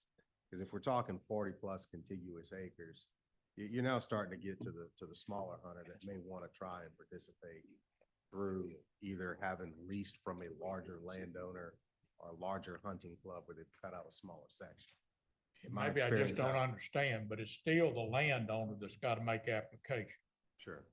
I don't, And so if the landowner has a permit and he can make anyone his designee, whether it's his grandchild or Well- his leaseholder. so I think where that designee portion in my reading of this comes to be problematic is that if the private landowner retains a certain section of his own lands for himself and leases something to someone else, now there's only one permit that can be obtained for the entirety of that tract. But if the landowner has leased a portion of his land to a smaller club and retains the other portion for him, my appreciation is that lessee can go and get a Well, I'm permit. definitely against that because that would be two permits that could be granted on the same tract of property. Well, in theory, it's granted all on the same tract of property. Then the Area four- landowner could do 20 hunting clubs and have 20 opportunities on 40 acres. I don't necessarily know that was what would have result from this, but I'm trying to ensure that for those that have smaller clubs that aren't working in as big of a space, that they have some opportunity. But my lawyer friend to my right gave me the opportunity to play lawyer on this committee. Criminal defense, I'm a criminal defense. And always, you look for the worst case scenario, not what you hope that somebody with good intentions would do. I just think it's problematic. And I saw Randy got up and then he sat back down.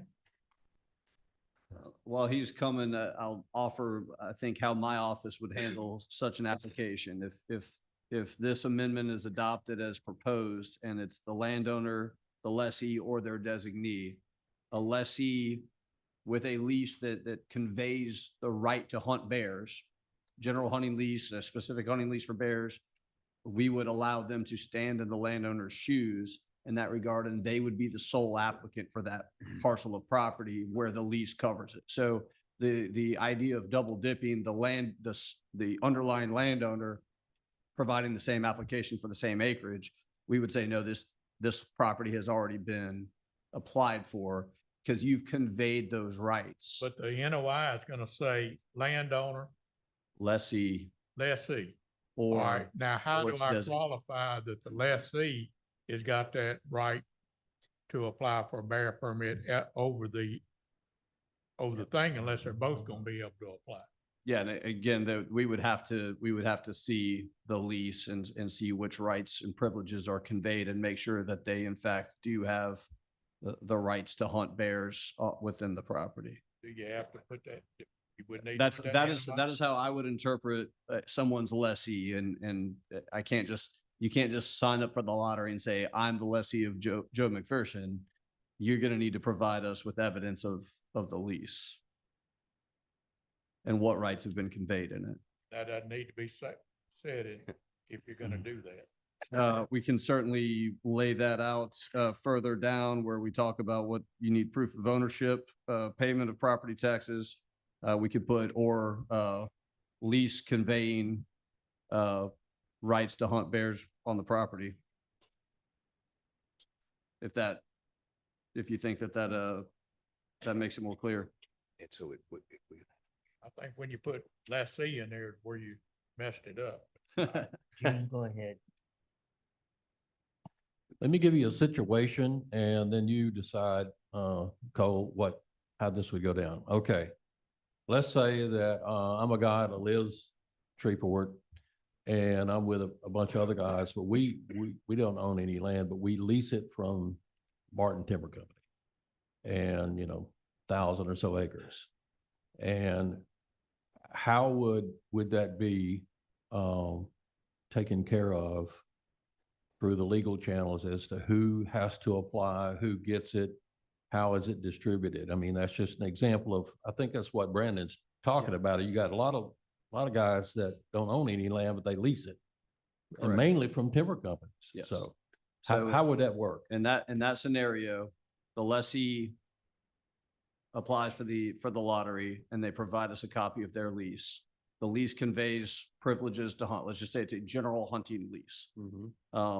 We recognize that they have those rights on that property and they have a designated individual, somebody who is authorized to conduct business on behalf of the hunting club. The chairman. So Or supposedly, yeah. their registered agent. And so that is who is the lottery applicant.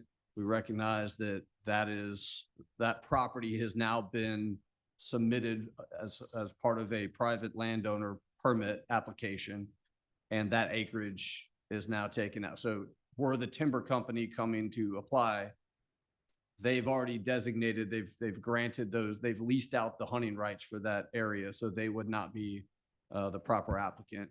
Again, this is under the scenario Yeah. where we allow for a lessee to have this opportunity Okay. as thanks. proposed by Commissioner DeClear's amendment. Just, I guess, to make sure I'm understanding how your office is interpreting this, if I'm a large landowner corporation, so to speak, timber company, let's just pick on the timber company, right? One of them may have 7,000 acres. And they've divided their lease hunting rights into, let's just say, 3 camps. Right, you got 2,000, 2,000, and a 1,000, some proportion. Are you suggesting that if that landowner only allows lessee A to hunt bear, that precludes lessee B and C from the remainder of the 7,000 acre tract? Yes, if they haven't been granted the property right to pursue bears, or they don't have hunting leases, it's an ag lease or something, then No, let's make sure we're right. The assumption is they have exclusively hunting privileges. And the timber company has leased it to Hunting Club A. But the timber company owns 7,000 contiguous acres, but he's only letting Hunting Club A hunt on 2,000. And so you got 5,000 that still belongs in the same contiguous tract that is now exempted or precluded from being utilized for the hunting of bear because of Club A. Is that what I'm understanding? Hunting Club A would qualify for a hunting permit because they would have exclusive rights to hunt with a 40 or more Right. acre contiguous tract. Whether the timber company allows them to utilize the entirety of it, I don't want to get into the contractual relationship between the lessor and lessee in that regards. We would recognize them as a qualifying applicant and a permittee by virtue of their lease. So, and I'm not looking at the contractual relationship, I'm looking at the entirety of the tract of land. Uh-huh.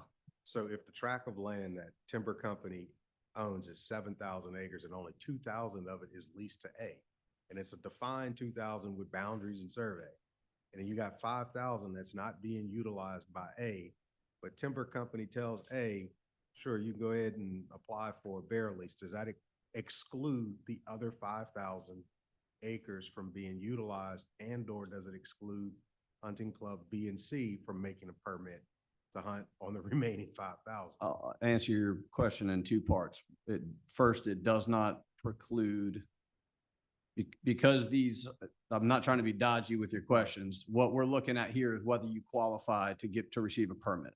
And so in this instance, you've got a lessee, they lease 2,000 contiguous acres within the BMA, they qualify, now they receive their permit. They can then either hunt the 2,000 acres that they have, they can contract with the landowner who they lease from or any other landowner within the BMA to hunt elsewhere. The purpose of the lottery is to make sure that we have a way to give permits out. It doesn't necessarily control where they hunt within the property. To answer the second part of your question, if there's of the 7,000 acres that remain, there's two qualifying entities or hunting clubs with designees who also apply, they would qualify as well. So it doesn't take all 7,000 acres out.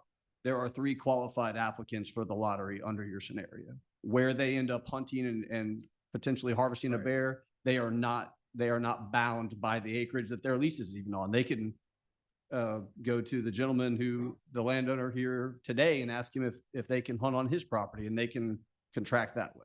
And that's what I was trying to make sure I understood, and which was why I was trying to insert the lessee, is that if you have one landowner who obviously has a significant holding of property, and you allow group A, group B, and group C to each seek permits, but they don't own it, so they don't qualify as a private landowner.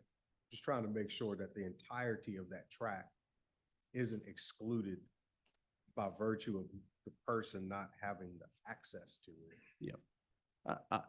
Again, my understanding, and I will certainly defer to the Office of Wildlife who developed this notice of intent, but my understanding is this is a way that we identify who qualifies for permits. Once you receive the permit, you are not bound by the property as the private landowner where you've applied or anything else. So that's my appreciation of it. Your amendment would then allow for lessees who have had hunting rights conveyed to them on qualifying acreages to also apply in addition to the landowner or their designee. Certainly, if wildlife has a difference of opinion or has an idea of how this should work in the lottery, I welcome y'all's input here. And look, I know time is short for me, so if this is that big of a piece that we need to flush out a little bit later, I'm fine with pulling this, because I understand, Cole, we'll have another opportunity to potentially visit this technicality. Without a doubt. So just to remind everybody, this is a notice of intent. It Right. goes through the public comment period. You'll have a second opportunity once public comments are received to make any amendments you deem appropriate or necessary at that time. Make sure, clarify this. So if I wanted to include his amendment in my amendment, then that would only mean that we have to vote once, right? Correct. Okay. Well, I think, Commissioner Queer, I don't mind including it in mine if you want me to. it sounds like we have a little bit more discussion to Okay. flush out All right. to understanding, because I get what Cole is saying is that, you know, if the private landowner designates and we don't add this in, then potentially that whole 7,000 acre tract is locked up with that one I designation. see. Okay. You follow me? Yeah. But he's also telling you that at the same time, well, that's just one avenue to the permit process, because you can always apply for the general permit and then you can get permission back from the landowner to go there. But, you know, what I'm looking at is, you know, for those that do lease from large timber companies or large corporations holding significant land like that, usually there's already an existing relationship and there's some conveniences bestowed to facilitating that process. But really what happens when, and those large corporations have multiple hunting leases that are on their books. But what happens when you get into a little bit smaller of a scenario where we're dividing up maybe 800 acres, where it's not held like that, and somebody simply says, look, you've always hunted this 300, you've hunted that 3, and the other guy on the end hunted the other 100. All of them have more than 40 contiguous acres. How do you solve that problem? Do you want to I'm willing to withdraw it for now. We Withdraw can it, come okay. back, but I think everybody understands what I'm trying to make sure that we solve. All right. So then I would offer my amendment. And I'll offer a friendly second, and then I'm gonna need to scoop. We have the So to be second clear, amendment. the motion on the table you- is to define the 3 types of the lottery and also not limit a landowner to an individual, but rather any person who can provide evidence that they have qualifying acreage, they have proof of ownership, and they have payment of property taxes for the property which they are applying. And that is what the amendment would do. And again, that's only to solve the problem of a corporation can't be an individual. It can be a juridical person. So. So we got the motion on the second amendment. We got a first and a second on it. So I'll ask for a vote. All in favor of the second amendment, state aye.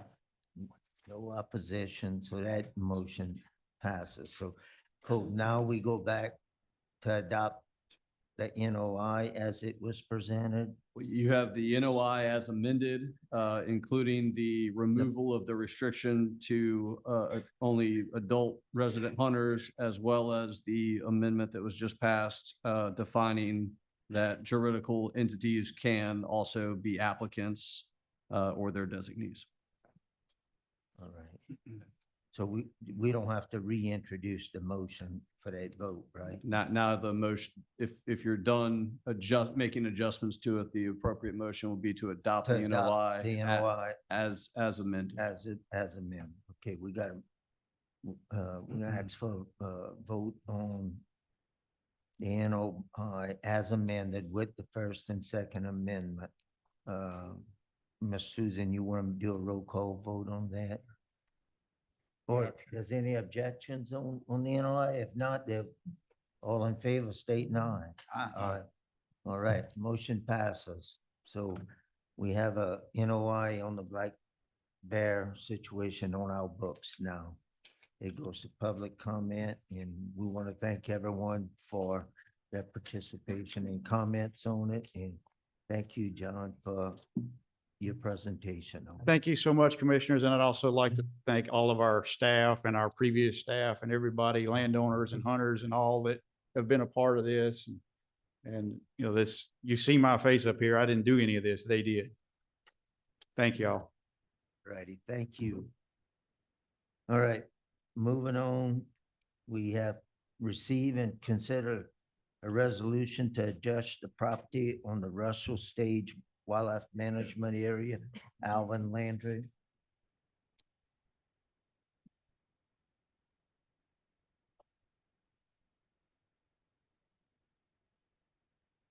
Mr. Chairman, members of the commission, Secretary Shadowin. Good morning. I'm Alvin Landry, an attorney for the department. Today, I'm offering a proposed resolution to modify the boundaries of Russell Sage and the acreage of Russell Sage Wildlife Management Area, which is located due southeast of Monroe. It's You can see where it's located on the map. And then through an act of exchange, the department transferred 152 acres to Wesley and Elise McConnell, and they in turn transferred 147 acres to the department. So it's very close amount of acreage, but the tracts as a whole, the one that we got and the three that we gave are roughly equal in value. This transfer, but this is the one we're getting. And the red area is Russell Sage WMA. This is one tract that we're getting. And this is the three tracts that were given up. This transfer was authorized by Act 229 of the 2021 regular session. It involves tracts in Richland, Washington, and Morehouse parishes. This resolution will just slightly adjust the boundaries of the WMA in those parishes. And I ask that you consider and approve this proposed resolution. Any I'll move that we questions? adopt it. Yeah. Okay, we got a motion by Andy, second by Joe to adopt the resolution. All in favor, state aye. Aye. No opposition. The resolution passes. Thank you. All righty. Next, we have a receiving consideration notice of intent to amend the turkey season on lands east of the Mississippi River in East Carroll, Madison, and Tensall parishes. Dr. Jeff Ducour. Dugay. Okay, I'm sorry. That's quite all right. Chairman, Commissioners, thank you for allowing me to present an NOI on a season change for turkeys. I'll give a little background. In recent years, changes have been made to the turkey season in East Carroll, Madison, and Tensall parishes in an attempt to prevent further population declines that had been occurring. Some areas had been closed to turkey hunting, while others have been moved to the most conservative 16-day framework. These changes were based on staff recommendations, flooding regimes, as well as habitat quality relative to turkeys on areas adjacent to the Mississippi River. In spring of '23, a potential oversight was brought to the LWF staff concerning portions of East Carroll, Madison, and Tensall parishes located on the main channel east of the Mississippi, so the Mississippi side, and that's the green areas that are highlighted. These areas were reported to have viable and in some cases robust turkey populations. These areas are only accessible from Mississippi by land, and they are commonly referred to as islands or towheads. In the summer of '23, some of our staff made site inspections to some of these properties, and they found that there were multiple flocks of turkeys, as well as moderate to high quality turkey habitat.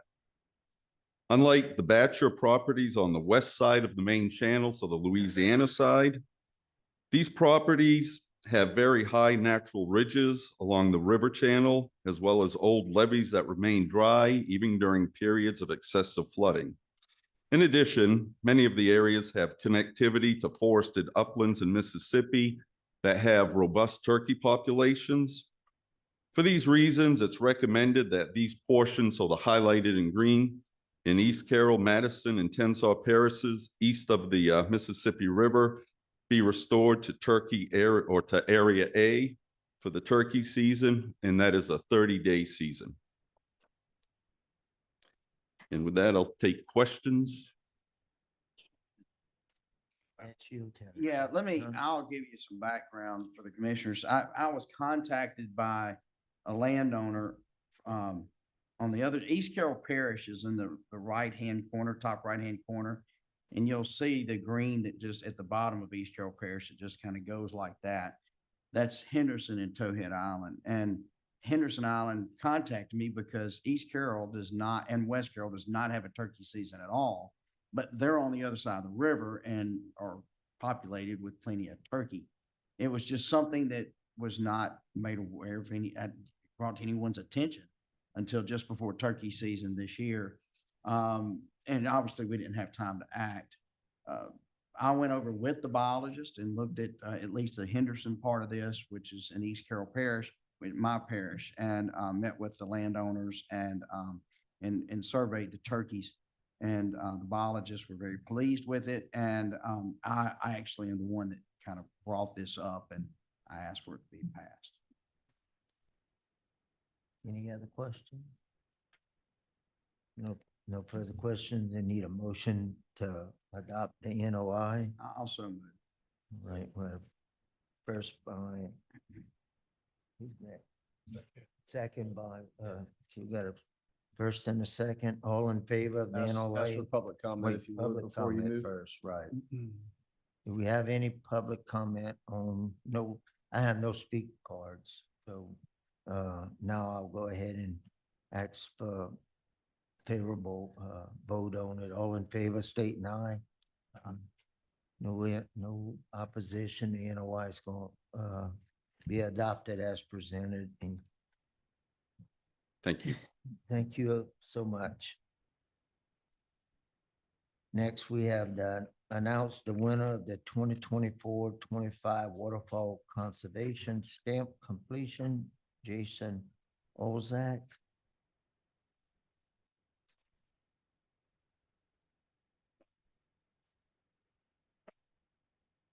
Thank you, members of the commission. My name is Jason Olzak, Waterfowl Program Manager for the department.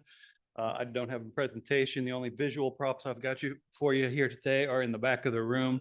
The top three contestants in the Waterfowl Duck Stamp Program competition. And so today I'm here to announce the winner of that 2024 Waterfowl Conservation Stamp Contest.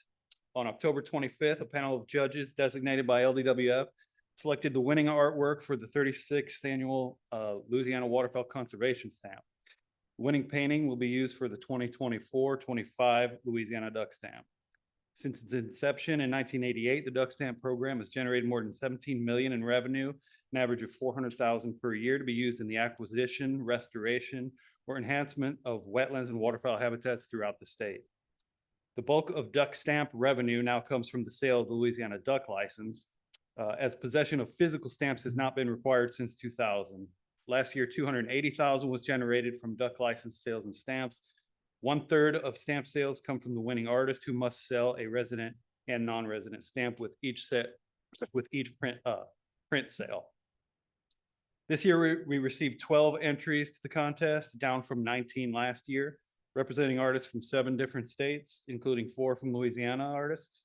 Other entries were submitted from artists residing in Florida, Georgia, Indiana, Nebraska, Ohio, and Virginia. As you can see, LDWF selected the ruddy duck as the subject species for the 2024 competition. That is the first time this species has appeared on Louisiana Duck Stamp and represents the 19th different waterfowl species in the 36 years of the program. Judges for this year's contest included Dr. Joe Lancaster, the biological team leader for the Gulf Coast Joint Venture, Mrs. Gypsy Hanks, U.S. Fish and Wildlife Service biologist for the North Louisiana Refuge Complex, Mr. Chuck Smith, retired Ducks Unlimited employee and former LDWF state waterfowl biologist, Miss Elaine Erickson, a retired CPA and the winning artist of the 2022 Louisiana Waterfowl Conservation Stamp Competition, and Mr. R.C. Davis, an artist and winner of the 1998 Louisiana Waterfowl Conservation Stamp Contest. Now to the results. Placing 3rd in this year's competition is Guy Crittenden of Richmond, Virginia. For the 2nd straight year, 2nd place went to Jeffrey Kleinfelter of Etna Green, Indiana. This year's winner is Anthony Paget of Noblesville, Indiana. 25 different artists have won this competition over the years, and this is Mr. Paget's 2nd first place finish, as he has also won the competition for the 2009 Louisiana Duck Stamp. He has numerous additional honors for his wildlife art, including winning the 2020 Oklahoma Duck Stamp, the 2008 DU International Artist of the Year, and the 2007 Pheasants Forever Illinois Artist of the Year, among many others. The department expresses their gratitude to the judges and all artists that continue to contribute their works to this annual competition, as it annually results in one of the finest duck stamps in the nation. That's all. questions? All right. Thank We you. want to congratulate all our artists and, for participating in our duck stamp competition, and congratulate, and I don't remember the winner, but we'll congratulate he or she for that participation. All right, moving forward, we have a report from Dr. Rex Caffey of LSU and Patrick Banks on the development of a seafood industry registry for storm response.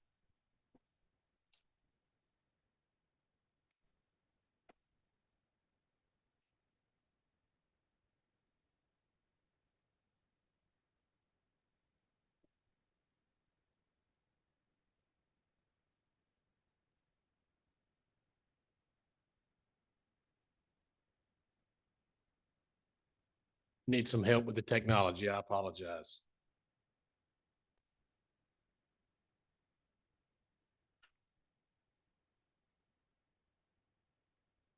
Not getting a cursor. How'd you find the cursor? You just gotta swipe on it. It's seafood industry, right?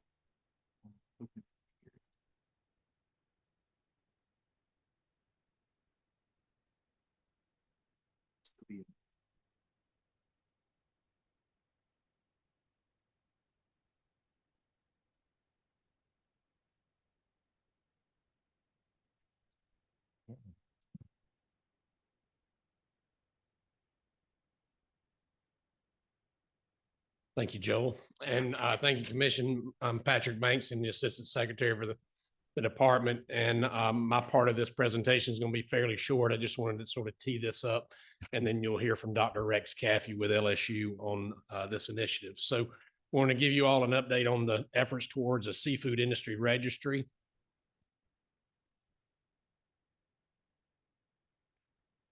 So a little bit of background. There's a long history of support for the seafood industry by LWF and Louisiana Sea Grant following disasters. Some of you may remember some of the efforts we put forth back after Hurricane Katrina and Rita, and then again after Gustav and Ike. And the main way we tried to assist the seafood industry and the surrounding communities was through the provision of ice. And so we had, in those two disaster situations, we had truckloads of ice sent to coastal areas that would help those communities and those those fishers who were still able to work, get up and out on the water and be able to work. We also helped stand up ice plants. So these were places where ice was actually produced and was made available for the fishing community and as well as the surrounding community. One notable spot was in St. Bernard after Hurricane Katrina. Another need that occurs following these disasters is the evaluation of the economic impact. And as you all well know, we normally will apply for federal disaster assistance. And so Sea Grant has been a tremendous help to wildlife and fisheries and the seafood community in developing that economic impact analysis. And then, of course, this year, or sorry, in 2021, we had another opportunity to assist the seafood community following that disaster. So in the Hurricane Ida response, one of the things we did to start the effort was to send our staff, our respective staff members, both from Wildlife and Fisheries and Sea Grant, out into the field and try to evaluate the level of damage in particular areas. Now, this was not an effort to determine how we could help an individual person. It was an effort to determine how best we could help a general area. And so we knew we didn't have the resources to help every individual person that had been impacted, but if we could try to stand up some ice resources that would help an individual or a general area, that's what we were trying to do. So LDWF staff and Sea Grant staff went out to Plaquemines Parish, Jefferson Parish, Lafourche, and Terrebonne to evaluate the level of damage in particular areas, evaluate if ice was available in those areas following the storms. If it wasn't, are there some areas that we could help stand up at least one place that could provide some ice? And then we worked with GOSEP to place assets at strategic locations. That included large generators with fuel, It included reverse osmosis water systems that would draw water in from the bayou, clean it, filter it, and make it potable to produce ice. And then those assets were meant to work with existing facilities that had an ice making capability, but they just didn't have electricity or potable water to make the ice. And so if we could provide those assets to a particular facility that would help a larger community or a larger area, that was what the goal was. And so we were able to identify 3 locations, one in Grand Isle, one in Cocodrie, and one in Dulac, excuse me, where we found a facility that was capable of making ice if they only had electricity and potable water. And so we were able to move, GOSEP was at Governor's Office of Homeland Security and Emergency Preparedness, was able to move generator and reverse osmosis water filtration assets to those locations. Ice started to be generated. That ice was then provided to the seafood community for those vessels who could still go out and work, as well as the larger community for the people to use to maintain food and things like that right after Hurricane Ida disaster. Now, the funding for this, let me mention also that Lafitte, Louisiana, obviously just below New Orleans in the upper end of Barataria Basin, as you will recall, was extremely damaged. We could not locate a facility in that community that could be stood up, even if we were to provide a generator and a water filtration plant. So in that situation, what we did was we provided trucks of ice that was sent to that area, and the fishermen and the surrounding community were able to go to those trucks and get ice and use it in that fashion. The other main spot that we looked at was Leeville, Louisiana. Just like Lafitte, we were not able to find a facility that had a working or an ice machine that could be repaired easily enough to use. So we were not able to help in that area, unfortunately. And sending ice trucks was not feasible in that area just due to the fact that there were no working vessels in that area at the time. So we just didn't feel like it was worth it to even send ice down to that area.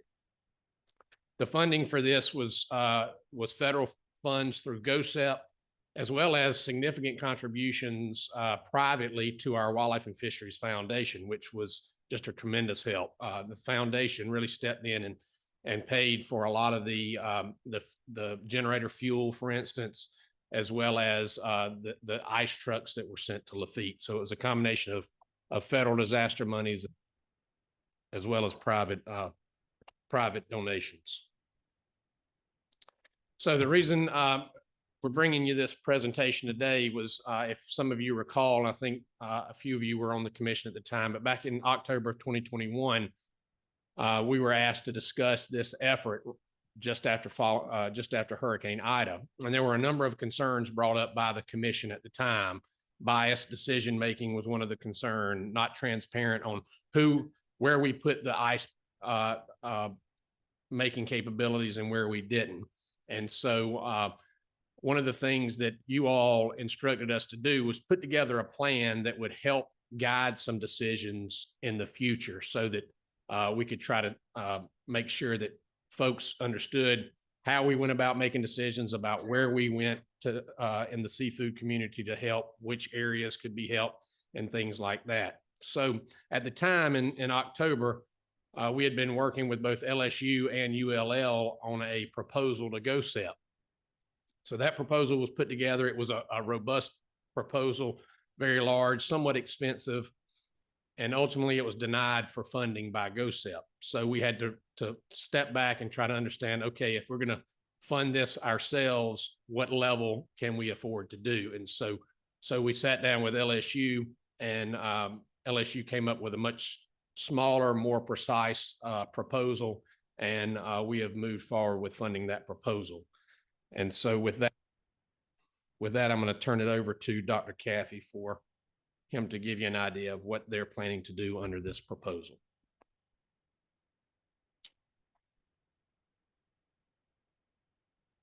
Thank you, Patrick, and thank you to the commission for the opportunity to go over this project. It's entitled Seafood Industry Mapping for Disaster Planning, Assessment, Response. We got 6 slides. It's not going to be exhaustive. We can answer questions afterwards. But before I begin, let me tell you, again, I'm Rex Caffey. I work for the Louisiana Cooperative Extension Service in the Ag Center. And when you think of the Ag Center, you think agriculture, but there is a section in the Ag Center that works with natural resources. And they are jointly funded by Louisiana Sea Grant. They're called the Marine Extension Project. There's about 20 of us across the state.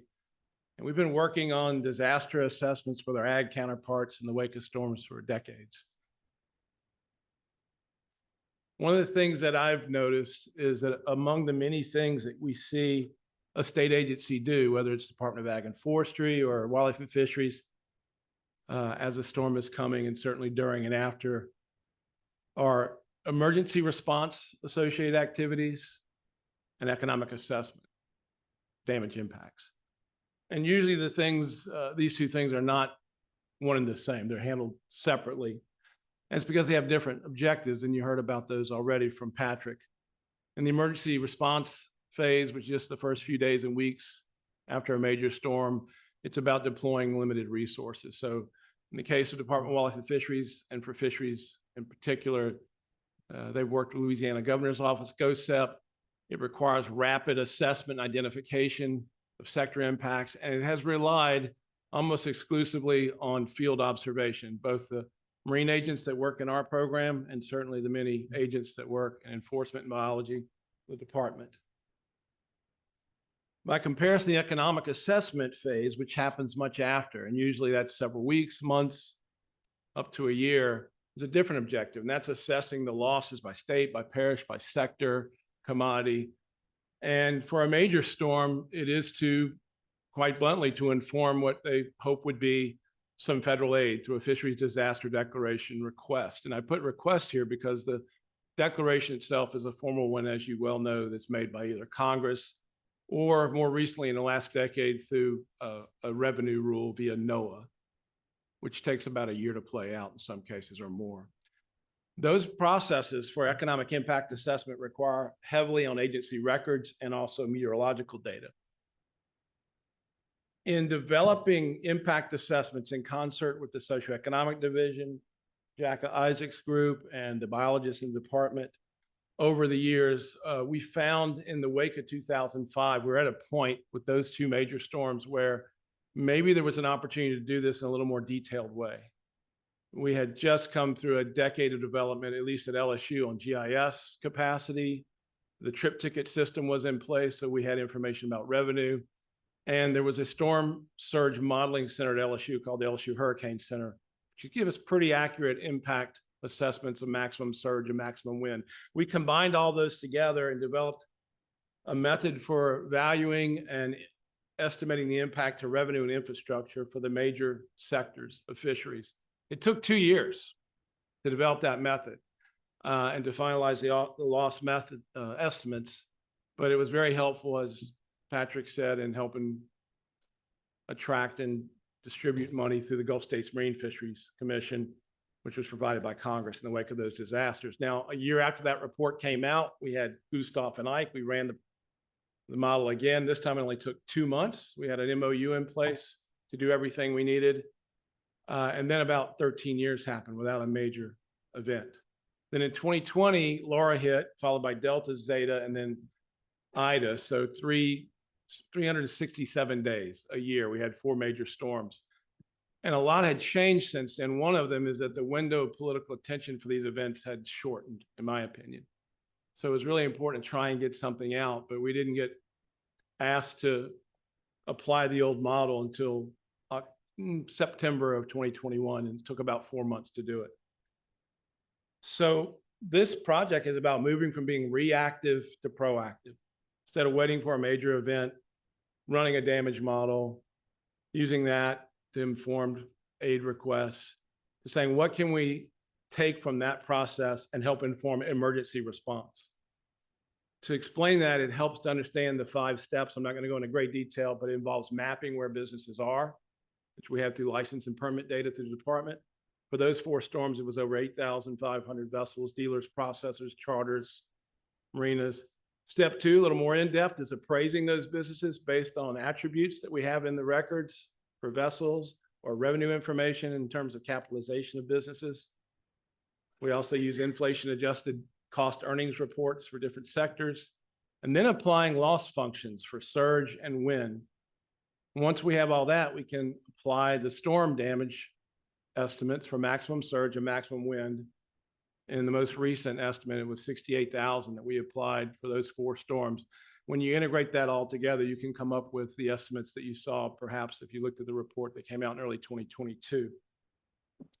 The idea with this project is to move these first 3 steps, which by the way are about 90% of the effort, to the front load before the storm, and to do it on an annual basis, and to be less reactive about this. And so the question really becomes, what's the agency role before, during, and after a disaster? And the before part is the registry, as it's shown on the agenda, or the industry census, or the mapping of the dashboards. So it's those first 3 steps of mapping, valuing, understanding storm relationships, and doing that on an annual basis because those data change every year. And then when emergency response comes, we have at our fingertips a much more systematic way to navigate the difficult task that Patrick described to you for emergency resource allocation. And for major storms, we have the ability to much more quickly develop economic impact assessments. The project begins January 1 of 2024. It will run for 3 years. The main things that we're going to be doing is in the first quarter of every year, pulling the baseline data from the department.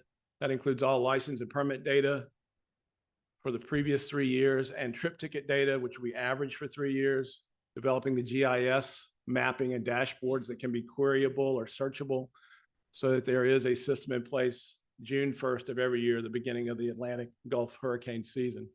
We also plan open surveying because when we license and sell permits to individuals, we don't always get everything we'd like information-wise. So there'll be a survey to try and get some additional attributes on a voluntary basis. And we'll follow confidentiality and NDA disclosure agreements as we have in the past. The partners for this are obviously the department, the LSU Ag Center, Department of Ag Economics, and the Center for Natural Resource Economics, the Marine Extension Program that I work with, and then the LSU Coastal Emergency Risk Assessment Storm Surge Modeling Group. If you have any questions, I'd be happy to try and answer them, or maybe Patrick could. No. Just fairly briefly, Dr. Caffey or Patrick, does what we have in place and what you're going to put in place, does it allow a industry business to self-report their status and what they need to get back up, as opposed to us having to put boots on the ground and go to them and do our own assessment? Patrick may want to add something, but that last slide had that there will be an open survey that's self-selected, which is what you're saying, self-reporting, hopefully prior to and during an event, but they don't always have that information. So Yeah, electronic access. I understood that. That's your annual deal, but I'm talking about it after the storm comes through and you've got the damage. Yeah, that was one of the things that we had in the contract, was to have that kind of a portal situation where they could input that information if they chose to, following a storm, and if they're able to. As we all know, that may be difficult following the storm, but that's the idea, is to have the information prior to the storm. Can we have a designated number? I mean, very likely they're not going to have internet service, and they possibly can't have cell service. Colonel, after Katrina and Rita, y'all gained your own communication system. Is it more robust? Is it better than the cell companies? So when we go into a situation, we also have like satellite phones and things like that we can utilize after a storm. Another part of our communications that we've improved is we've got that Starlink system that we've put on our forward command center, and we also have it available here at headquarters for us, for our communication purposes and the department's purposes. I'm just bringing this up and I'm not going to belabor it, but if y'all could think of all these things that might help us communicate that they could through enforcement, who is automatically out there in these communities after a storm and all, if they could, as part of they got to take care of emergency duties first, but be a communication vehicle for us to immediately be able to communicate with our major suppliers of services in these areas. We certainly can do that, absolutely. Pat, I got a couple of questions right there. Have we finally developed a protocol for when a major storm? I think we had asked for this several years ago for Hurricane, that the department come up with a protocol or contingency plan of what to follow when a storm occurs, because we don't want what happened for Ida and Laura and all to be a repeat catastrophe, should I say, of who gets what and what gets what. And I understand that the department has to look at the possibilities of what's left standing and what we have available, during them circumstances, right there.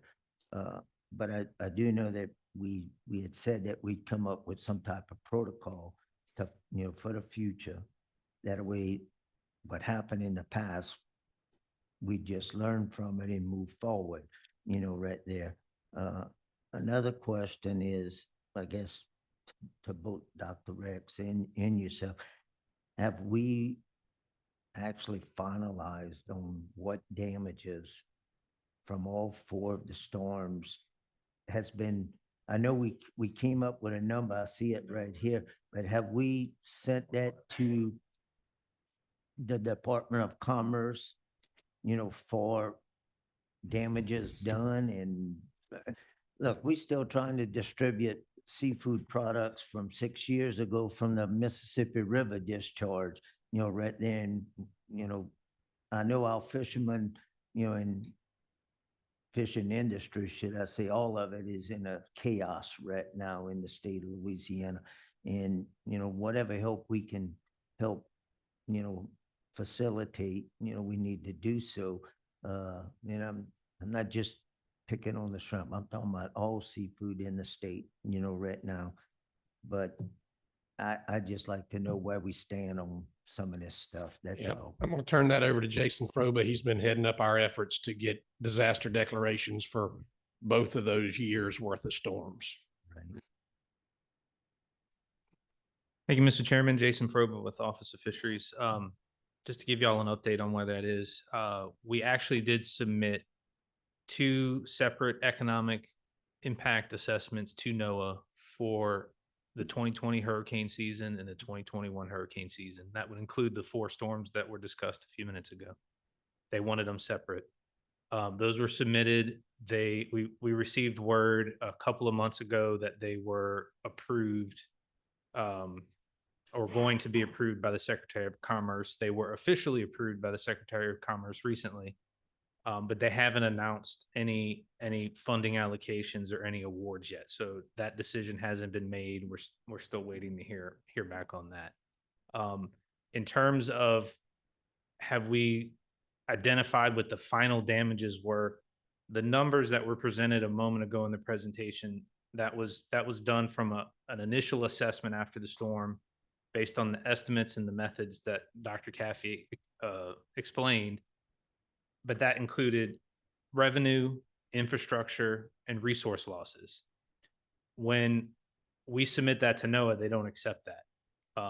That document can be used to lobby the federal legislators to try and allocate funding directly to the state for that disaster, but it doesn't go through the NOAA process. NOAA is only concerned with revenue. And so the revenue numbers it's all based on trip ticket data. And that's what's submitted to NOAA when we submit those finalized impact analysis. What Dr. Caffey and the group in the department put together, there was no follow-up after that. That initial assessment is what we have. And because to be honest with you, nobody really uses it other than that initial push to try and get attention to the issue. Nobody comes behind that and says, okay, what were the real infrastructure damages? Because those numbers don't get used later on, is what I'm trying to say. So question, the Department of Commerce has $200 million per disaster, according to what's being told to me. So it's got to go through the NOAA process, or do we have to go straight to the Department of So- Commerce? Right there, we got two organizations that's Yeah. governed by the same entity, the Department of Commerce, right there. But the damages that has been done to the state, obviously, the 500 million that we have right here with 4 storms is minute to what It is. the real number could possibly be, right there. And, we could have anywhere between $750 million, right there coming from disasters on everything right here. But we have no mechanism in order to solicit our damages to Congress, right there. And somewhere in this organization or we need to be able to facilitate that to our executors, senators, congressmen, at the state level, at the Washington level also, to tell them, look, we've been wiped out here. So what kind of help can we get from, the US government, not so much just NOAA, because NOAA is, to me, you just put on a list and when you get to it, you're good, because I see the NOAA situation, from the Mississippi River discharge from 6 years ago. And that money, started off with $50 million and I think is now is diluted to like $20 million for distribution. And here it is 6 years later, and we still haven't even given a dime yet or facilitated anything to the fishermen or to the, fishing communities, right there. And, another thing that concerns me is, we go underneath this 33% rule that the federal government has, which just automatically, if you working in the seafood industry and you have a disaster and you get 33%, most people just throw their hands up and say, well, look, I don't need to work, at all, because if I show a 33% loss, I'm gonna get some type of funding, but it may take you 10 or 15 years in order to get some type of funding on it. And I don't agree with NOAA's participation on that 33% rule that they have, but You've given me a lot to unpack, Mr. Chairman. I know I've loaded you up with questions and I'll try to quickly go through some of those points. So NOAA falls under the Secretary of Commerce. That's why everything has to run through them for approval. So NOAA is an agency under that secretary. The process that we go through to get funding from a federal fisheries disaster through the Magnuson-Stevenson Act is specifically identified through NOAA policy. There is no way to go to the Secretary of Commerce without going through NOAA to use that pot of funding. So Congress allocates money to that fisheries disaster pot of funding. That's the only way we access that. There's another option, another avenue to get disaster money, and that's through our congressmen and our senators actually passing a bill to provide funding to the state for that disaster. That's sort of what happened with the CARES Act and COVID, right? We didn't go through a fisheries disaster declaration process. A federal bill was passed. That funding was allocated to the state. The 35% requirement is a fisheries requirement that NOAA has in their policy for declaring a fisheries disaster. So as a fishery, as a whole, not as an individual, as a fishery as a whole, that fishery experience a greater than 35% revenue loss compared to a 5-year average. That's their standard. If you don't get to that, you can't even be considered. Someone took that language, put it in the CARES Act bill, and applied that to an individual, which is where your frustration about that requirement comes from.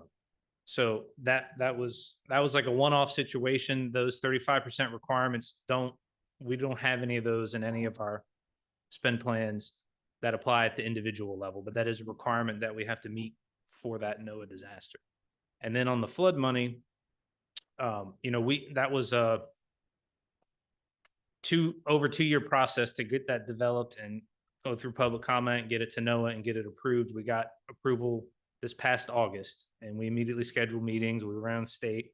All of that money, there's only a small portion of that 58 million that was pulled off for administrative expenses. I think it was 3.5%. It's just a tad bit over $2 million to distribute all that money. So there's still the majority of that money still going to projects and programs. You are correct that it was dwindled down for direct, and they're not even really direct payments. It's equipment grants, right? You get reimbursed for purchasing equipment.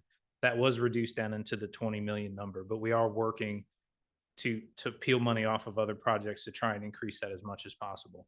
And I'm really hoping I gave the staff a deadline for the end of October that we have all the application kinks and everything worked out. And we have a meeting with the contractor this afternoon. And I'm hoping we'll be putting out an announcement next week about when the actual application will open up. So I think I got everything. I didn't answer your first question. I'm gonna have to go back to Patrick on that. You don't remember his first question? It was about the plan on how to decide who gets what.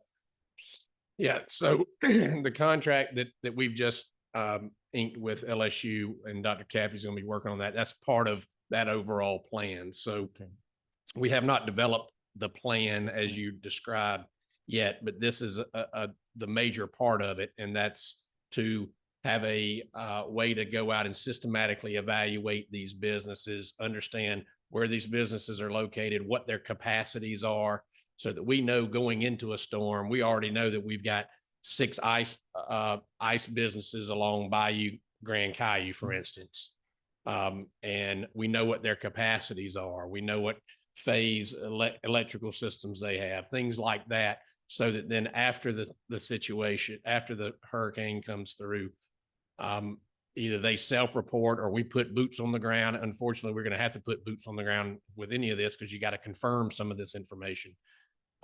Then we know, okay, we've got to go find out what happened to these 6 businesses along this one particular bayou, and then evaluate which one is easiest to get back up and running that has the most opportunity to produce ice. So that's what Dr. Caffey and his team are doing is going to be a major part of the plan that we will put together. Right. That answers part of it right there, but we still need to go forward and try to get this contingency plan, for the state, so that fortunate we didn't have a storm this year. Hopefully we'll go another 13 years without a storm, because it's taken a toll on this industry, seafood industry as a whole. And, I could just go on and on and on, about the recovery period that is just pitiful, right there that we have. And then, we having to deal with, worldwide conditions on the seafood industry and everything else. And, so other departments, that's in the seafood industry, especially in the shrimp industry, because of the devastation that has occurred through imports. A federal lawsuit was filed last week in federal court against the ITC on behalf of the domestic shrimp industry in this country. So we'll just have to see, where that leads to, right there. But we appreciate everything that y'all do, and just keep us informed, and anything that we can do, as a seafood industry, I'm sure we can get all the help we can and all the response we can. So thank you again, Dr. Rex and Patrick. All right, moving on, we'll hear a report from Rob Bourgeois on the invasive carp.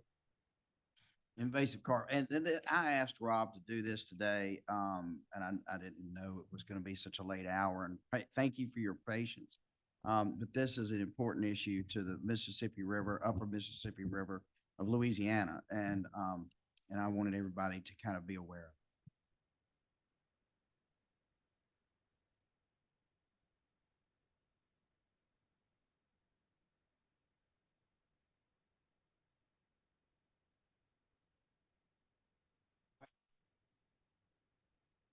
All right. So my name is Rob Bourgeois. I'm the Aquatic Invasive Species Coordinator for the state, and I'm here to talk about our invasive carp program. A couple of years back, right around when everybody was shutting down and going home for COVID, this invasive carp partnership with a lot of federal partners took place. And this allows us to tap into $1 million from each basin, each sub-basin that we have in Louisiana, the Lower Miss in the blue and the Arkansas red-white basin that you see in the brown color. These projects were built upon partnerships, both with other agencies across the different states and within colleges and contracting organizations within the state. So why are carp a problem? You have 4 different carp, which make up the invasive carp, or you've heard Asian carp. We're kind of shifting that term now to invasive carp. These 4 carp managed to knock out the majority of what you consider as the food web, the beginning part of the food web. Silver carp, over there on the right, they hit the phytoplankton. They're a phytoplankton eater. The big head carp, they eat the zooplankton. Zooplankton are the bigger animals that actually most of our fish and game fish eat as part of their basis for the food chain. Grass carp, their name tells you what they eat. They eat the aquatic vegetation. Black carp will eat infauna. That is those things that live in the mud, those things that walk along the bottom, benthic stuff. That's your crabs, your crawfish, your clams, your mussels. They'll also eat insect larvae. You couple this with aquatic vegetation over the top, and you have basically a dead ecosystem. So we had 5 questions when we started this. Do we have reproducing populations in Louisiana? Are those stable populations? Are they increasing, decreasing? How do these carp move around the state? Do these carp impact our fisheries, or do we just have so much productivity that we don't see an impact yet? How do we remove more carp so that we can control those numbers to lessen that impact? And finally, what is the current status? How many carp do we have in the state? Back in 2013 and 14, we did a larval study where fisheries biologists went out, collected the larval samples with a plankton net, and we delivered those to Quentin Fontenot and Nichols, and he looked in those samples. So this was a logical first step for us. Let's get some more money. Let's concentrate our sampling and try to find hotspots where we have carp reproduction occurring. And so in 2021 and 22, we continued that study. Don't necessarily pay attention to the colors here. The colors represent a year, but that's not important.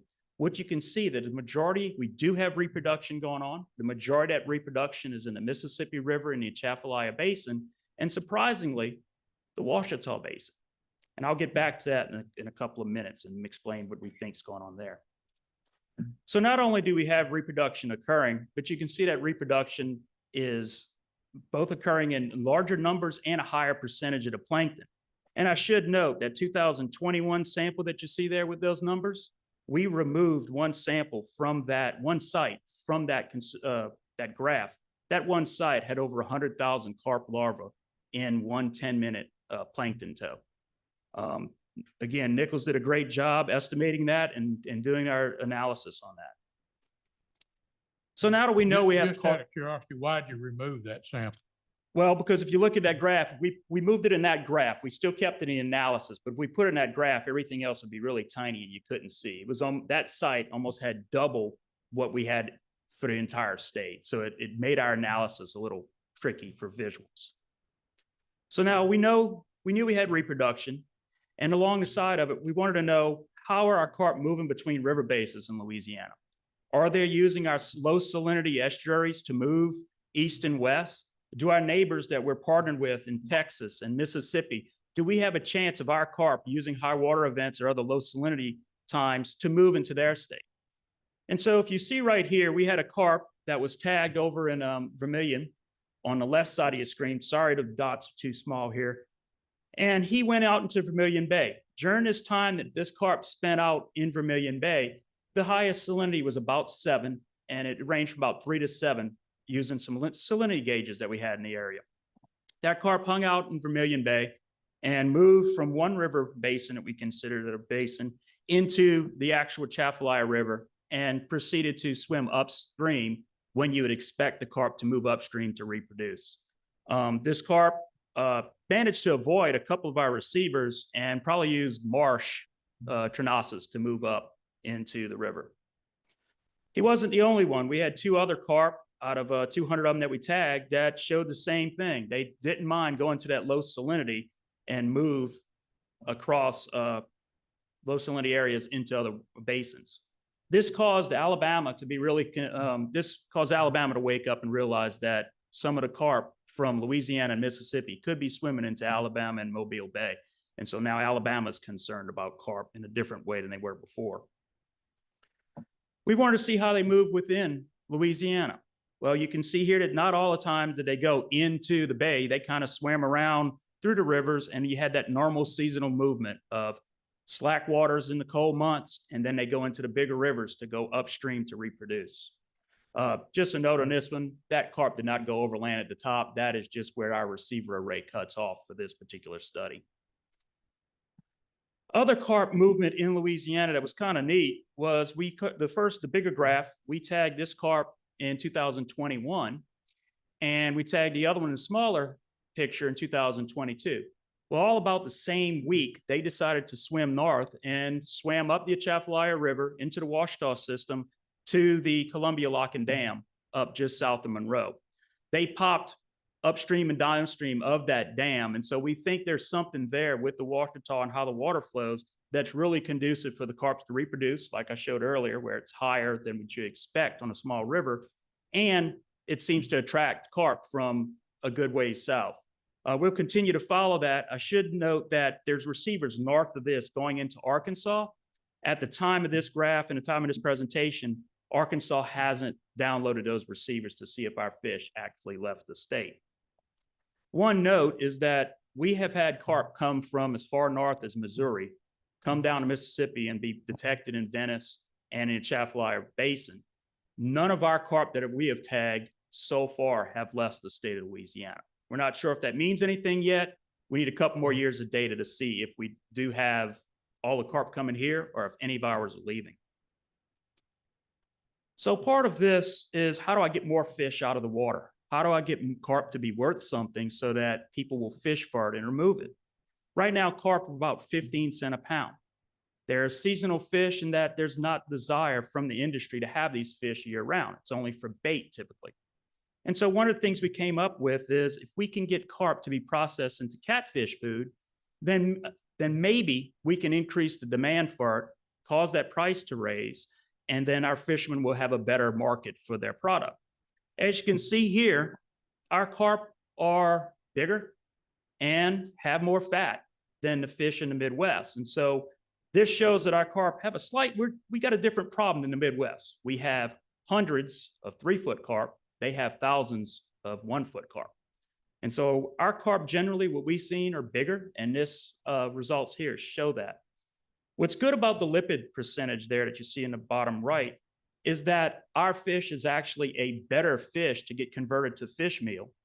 And our studies, when we compared it, we showed that our carp meal used for catfish starter food are equivalent to the traditional food made out of menhaden and shad.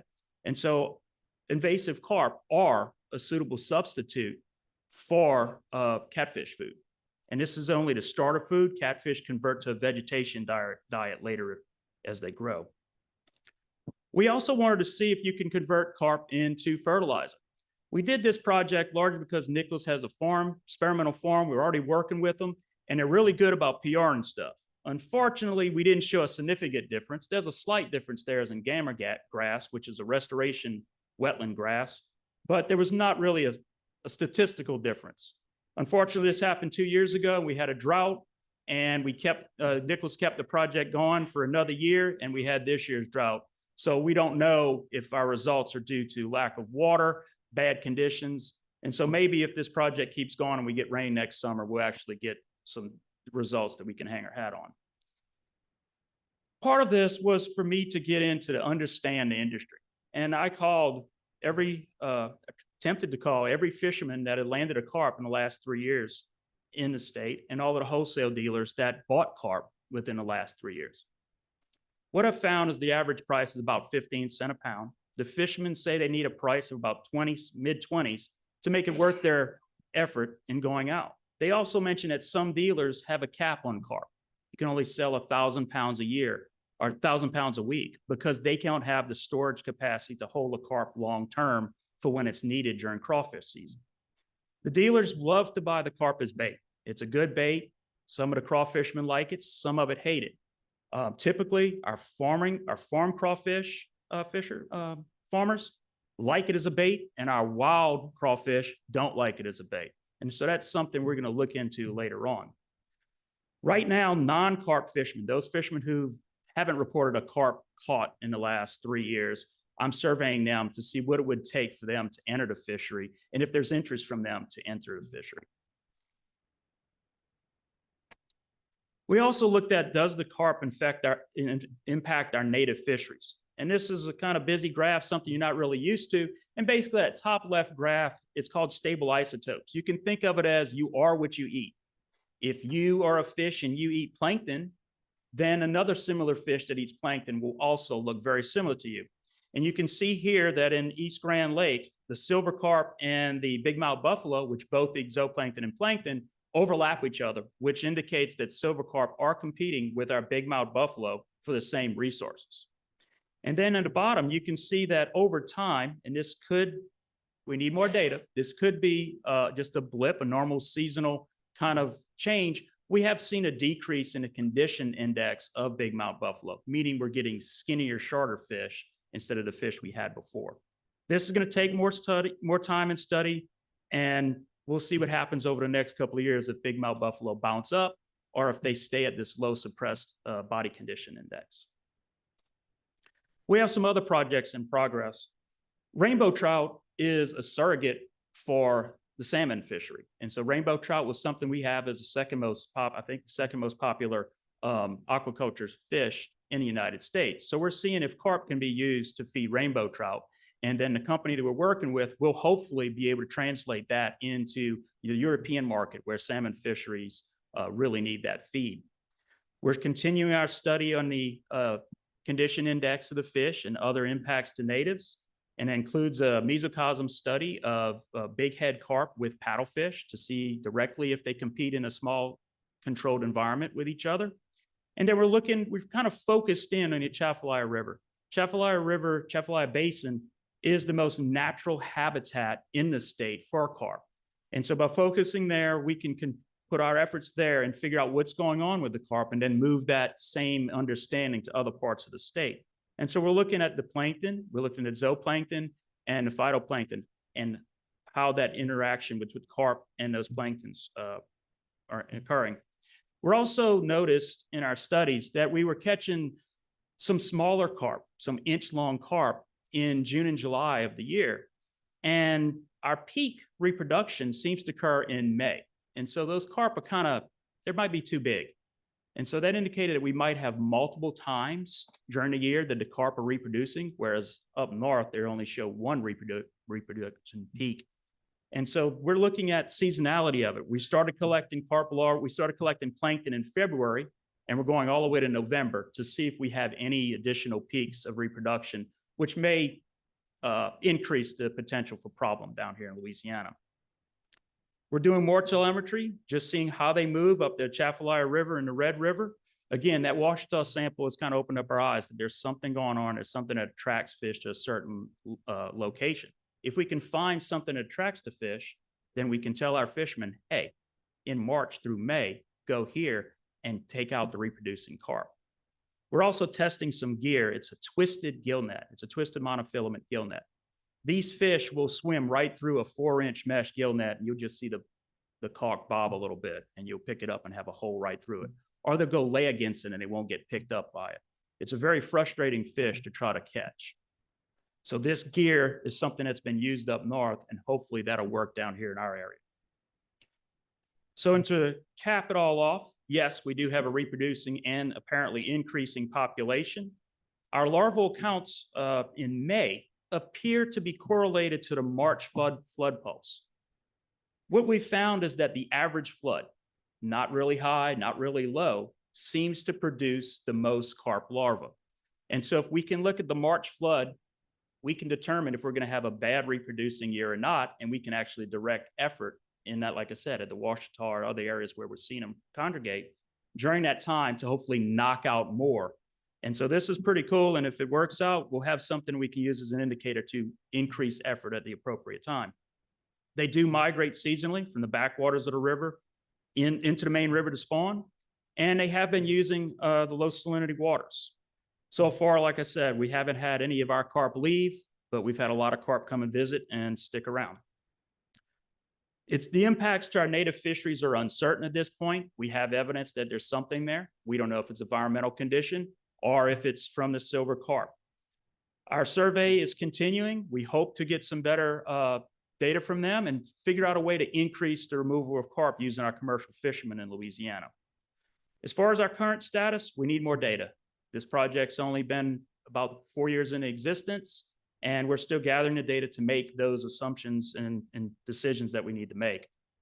Finally, I'd like to thank the various partners. Like I said, Quentin Fontenot at the Nichols Lab, the Biosphere Research Lab, has been great in our larval detection and plankton tows. Mike Dance's lab at LSU that has been the ones that have been doing the telemetry, great group to work with.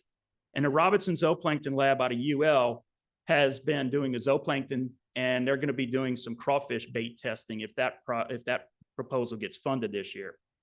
We partnered with ERDIG, which is the Corps of Engineers Research Center out of Vicksburg, to do the mesocosm study, and LumCon did our catfish and rainbow trout study. The Ag Center at LSU was the ones who did our stable isotope and our body condition index study, and the Fish and Wildlife Service has provided the money for this program. Finally, if we intend to, how you guys can help us in the future to prevent this from happening with other species, is we have one or two NOIs coming in the next couple of months that will possibly add some species to our banned fish list and our banned plant list, so that we can stop this from happening from other species. Thank you. Rob, briefly, you gave us a picture of four carp, but then you seemed to primarily talk about silver carp. Is that our predominant carp, or do we have all four? Okay, we do have all four. We have what appears to be more silver carp than the other species, and we've tagged more silver carp. And so when we're doing the larval stuff, we can't actually separate silver from bighead, because you have to count little dots, and it's like 3 to 5, and the other one is 4 to 6. So when you get one with 4, you're not sure which one it is. And so we've kind of lumped those together. We do have black carp. They're a little harder to catch. We are starting a black carp tagging project. Hopefully we can get the 25 or 30 fish that we need to get for that. And that kicks off in January. The concern there is impacts to our native mussel beds for the black carp. When you're running your boat in shallow water and that 15 to 20 pound fish jumps up and scares your lab to death. Yes. Or hits you in the face, that's a silver? That's a silver carp. Yes. Typically silvers are the one that jump. Big heads will, but they kind of stay deeper, and black carp hug the bottom. Grass carp, grass beds. And you mentioned the effect that the carp are having on the commercial species. I'm assuming if they're plankton eaters, they're impacting or have the potential to impact sport fish also. Yes, they could. We don't have many sport fish that directly eat plankton. And so that's why we looked at the commercial fish that would be a direct competition versus an indirect competition. As bass, I'm assuming you talk about bass or crappie, as they get bigger, they're eating other fish. They're not directly competing with the silver carp. So we're trying to look at that direct competition first before you move on to other stuff. The larvae of sport fish, they don't They feed do. on plankton? They do, but for us that's that zooplankton study. We're looking at that first. But to us to start to look at other stuff, we're going with as less variables as possible. And that's why we're looking at the big heads for the big mouth buffaloes versus bass or bluegill. We can detect stuff easier there than with all the other conflicting issues with a sport fish. Yeah, I've got several, and I appreciate everybody's patience, but this is a huge deal, and I'm fearful that it's going to impact a lot more people than us before this is over. But my understanding, and it just passed, these things were introduced from Asia to clean out catfish ponds from the algae and things like that. And then they ended up in our water stream, and the Mississippi River, and they cannot produce unless they're in running water. Right. They need a certain flow, a certain hardness of water to keep the eggs from exploding, but they need that flow to keep the eggs from getting into sediment. And so you can actually predict which rivers are suitable. The Florida parishes, believe it or not, are not suitable for reproduction. So that's a good thing for us because of the hardness and the flow. But most of our other rivers, kind of where I showed the larvae at, are suitable for that. And so, and I believe you had told me at one time, the size actually changes when you get into southern Arkansas, North Louisiana. As you start moving north, they start to get smaller, more numerous fish. It seems that we have bigger fish down here than what most people upstream have. Okay, so then is there danger, I know you had the one that swam along the southern Right. border of the state. Is there danger to the marsh fish or the fishery? It's hard to say yes or no. I mean, they would eat phytoplankton and zooplankton. We do think that maybe some of the difference in the lipids we see could be a marine influence on it. We are going to look at that with some, like I said, the stable isotopes, you are what you eat. There's another one you can look at to see if it's a marine influence or not. And so we'll see what happens with that, but it's hard to say. I mean, they could be eating, competing with it. We just don't have a lot of them that actually went into, low salinity waters. I know there's been a whole lot of money and effort put into trying to keep them out of the Great Lakes on the Right. other end. But all right, so compare these carp, silver carp, Asian carp, whatever you want to call them, to the pogie as far as from a nutritional value, omegas and all of that stuff. So it looks like they have it, just comparing what we saw with the catfish and what we're going to find out with the rainbow trout. It looks like our carp were not a significant, it was very similar to what you saw with the pogie-based meal or the shad-based meal. And so it is a viable substitute. I don't have all the details on, how much this nutrients and all that. I didn't think you'd be quite interested in that. Well, and I guess so. I guess the interest is that last month we were talking Right. about pogies and the industry and all of that. And if it's a suitable alternative, or I wouldn't say alternative, a suitable complementary to that industry, it certainly would increase the commercial value. People were aware that these things exist by volumes to come and get. Yep. So the rainbow trout meal, Omega is the one who took the carp and made it into the fish meal that was used to make that feed. So they're aware of it. It's just if it's a suitable substitute for their business. And that one other thing, I guess, what we've seen and what started this conversation, and we don't know that this is Right. it, it's probably part of it, is that we saw in southeast Arkansas and northeast Louisiana, as these things came down the river and populated our area, we saw the wholesale end to bass, white perch, y'all call them crappie, brim fishing, those game fish. And I don't know that this is it. I don't know what the impact is, but certainly as these things are in the Ouachita River, maybe the Red River, Chapelai, Mississippi, that is a real problem that's going to face our state. Is there any, and I appreciate your research, is there any way to, and this might be more of a question for Secretary Banks, but to survey the bass clubs, the crappie fishing clubs along those rivers to kind of get an idea of, oh yeah, I remember in 2006, man, and we tore them up here, but Right. no more. Well, we do have our fisheries, our inland fisheries does sample along, those areas. I mean, besides the fishing clubs, we do have that ability to look at what we caught. Yeah, I I was just curious. I mean, I know when you discussed it with Ryan, Yeah. he mentioned that you had a freeze then too. So there's kind of a couple of things there that could be Certainly, impacting it that. could be environmental. It could be the Right. flooding But of the the flood, river. the flood, right. And, it could be a little of all of it. Yeah. But, if people south of East Carroll Parish start experiencing what we've experienced and Southeast Arkansas has experienced, then I think a trend is going to be had or seen. And I'm worried about that. And I'm also worried about the impact it could have to the marsh fisheries.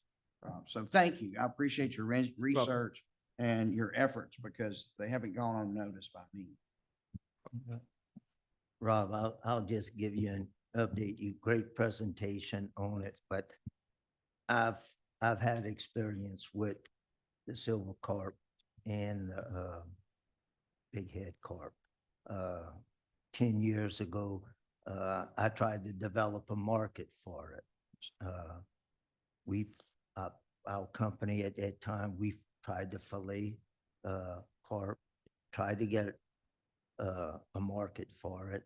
What most people don't know is carp, when you go to fillet it has a wide bone up in it, and you cannot fillet a carp like you do a normal fish right there. The carp has a different back structure than it does. Makes it very, very difficult to fillet. The taste of it is delicious. You just can't get the price per unit, what it takes to do it and fillet it.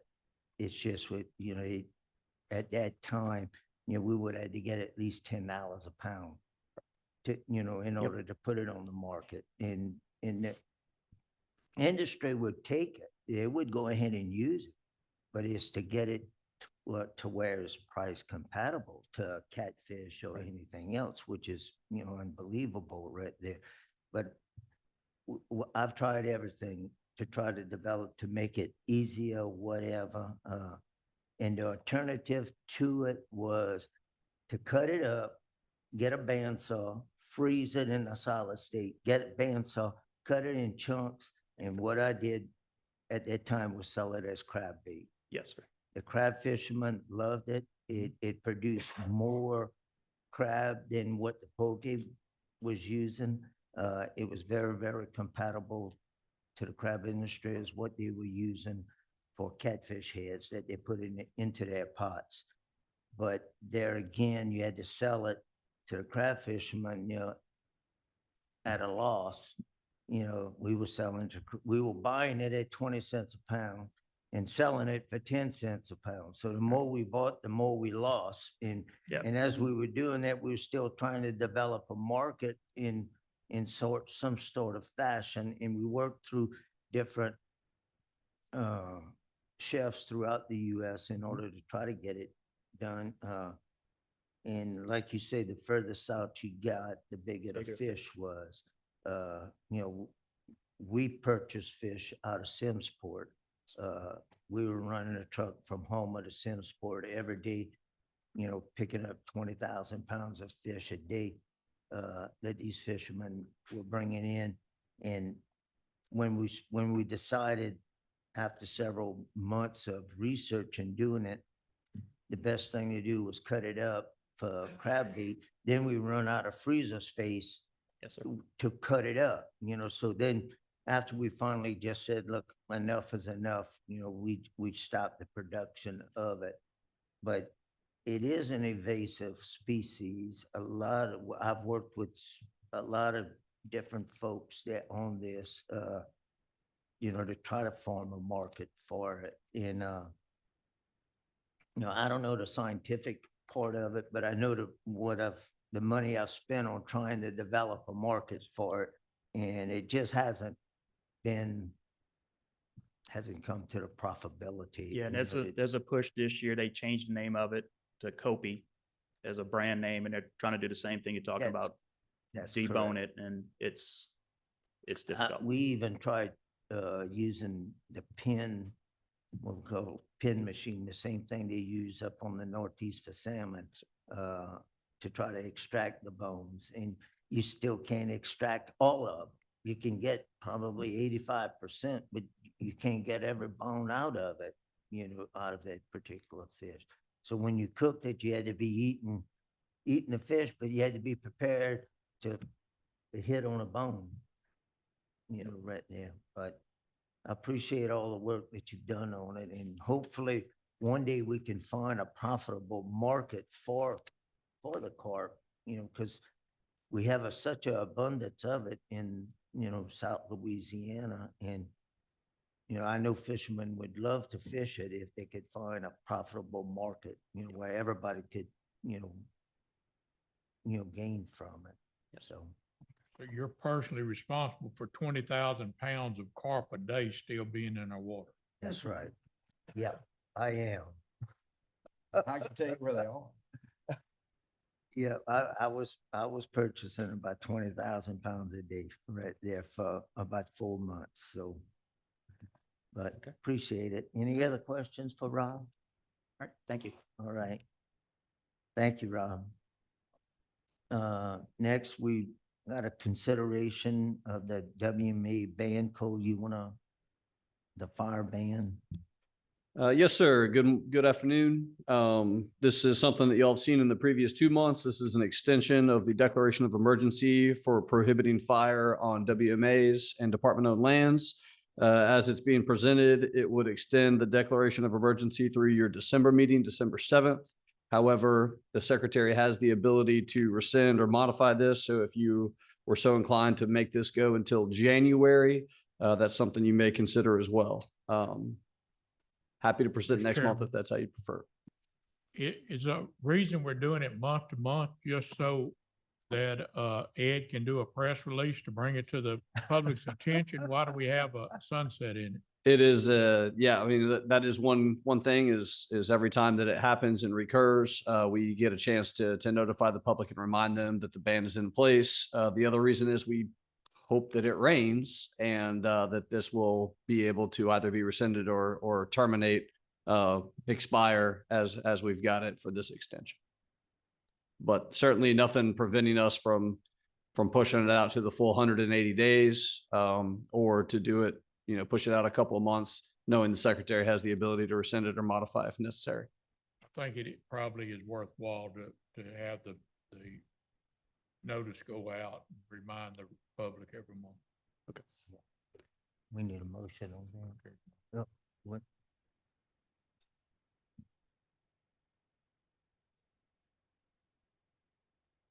We got a first and a second. All in favor of the motion to continue the ban as presented, state aye. Aye. Right, motion passes, so the declaration is gonna go forward. Next, we have public comment and. I got one more Oh, for oh, you. I'm sorry. Yes, sir. One more, I'm sorry. The second agenda item I have is a notice of intent to establish rules governing meetings via electronic means. This is the result of Act 393 of the last legislative session. The good news is that we already are primarily compliant with this. We provide a webinar by which people can observe the meeting via electronic means. We also provide an opportunity for people to make public comments through a web portal prior to the meetings. So we are substantially in compliance with this already. This merely reduces what we already provide to a rule and then gives people who are seeking additional accommodations an opportunity to contact us prior to a meeting and ask for that. The other component is it sets up the ability for this commission to meet electronically up to 3 times a year. It doesn't mean you have to, but it has the rule in there and allows for it. And that is also in compliance in accordance with the Act 393.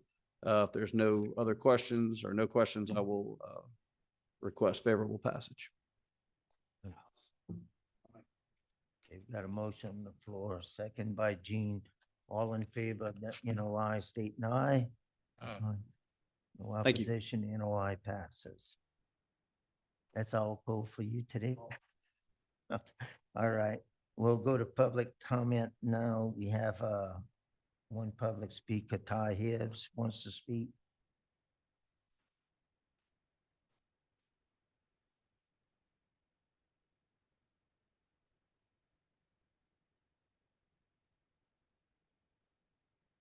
How y'all doing? Ty Hibbs from South Louisiana. And just want to thank you for the opportunity to speak. And I was just over here actually getting a boat registration ready for duck season. So figured I'd come in and just let y'all know what a pleasure it's been getting to speak with y'all at these meetings in the past year, especially the past 9 to 10 months and all. And, regarding redfish, trout, and menhaden. And just wanted to thank y'all for standing up for the fishery. This is a pretty monumental thing we have coming next week. So just want to thank y'all and our biologists for, getting us to this point and receiving some of the most accurate science that there is on redfish in the country right now. And, so many people have tried to put down some of the hard work that y'all do and our biologists do. And I just always want to make sure to recognize everybody in this building for the hard work that they do, because we really do have some of the best science going on, some of the best data we can get, best biologists, and y'all have done y'all's part, keeping it science-based and listening to the biologists as well as the people.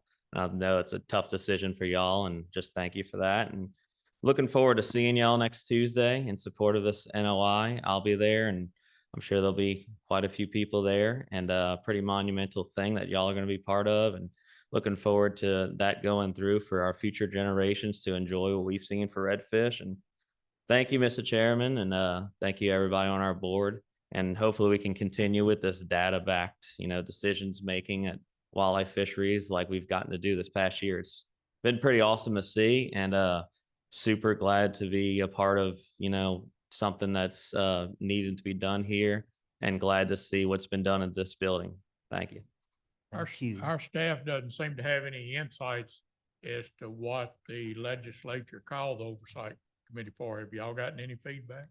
I don't really get much myself from legislature wise. We've been in contact, some of the people I know, some guides.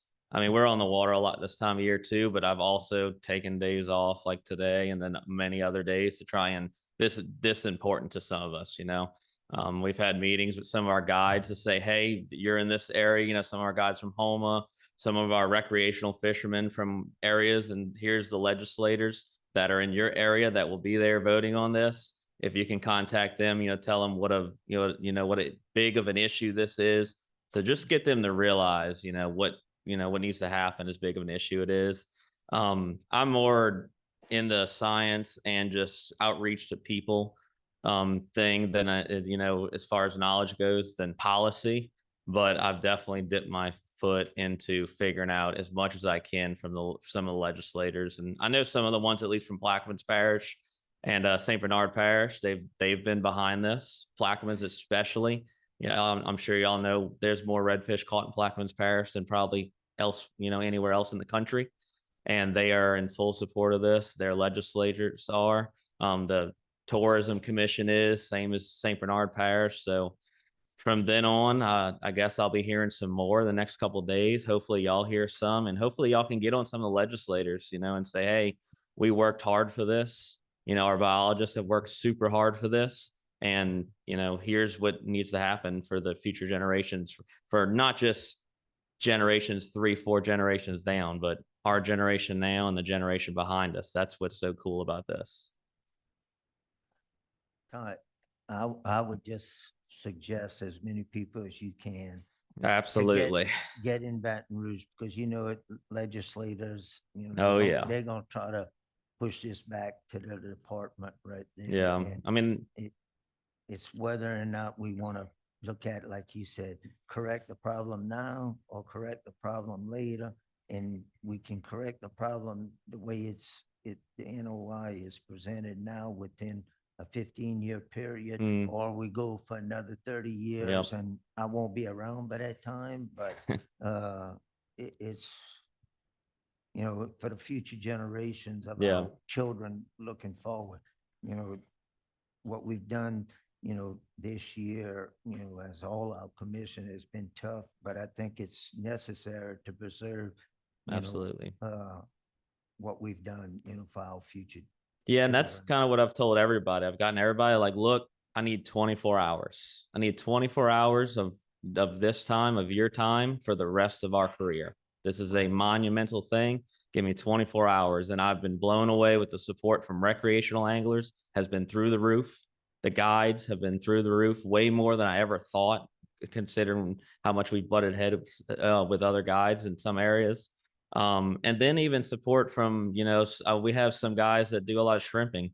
in St. Bernard Parish, and they're in support of this, and Crabbers as well. I mean, there's way more support than I would have ever thought would have been possible. 4 years when I started talking to people about this, I kind of got looked at like you're crazy for, trying to do something like this. Louisiana's never going to change, but I'm here to say we're part of the change, and hopefully we can be part of a new future for Louisiana real soon. I have not on this, but I have another comment before we get through. Johnny Berry, one of the bear biologists, came and did a program at our Rotary Club that was very good about how do we hunt around bear. And so I would recommend that, because a lot of people think that we can eradicate the bear. We're not going to be allowed to do that. And so we're going to have to learn to live with them and hunt around them. And Johnny's presentation is very good, and I recommend it for any social clubs like that. Any other public comment? If not, I'll ask for adjournment. Motion. All right, we adjourn. Thank everyone for coming.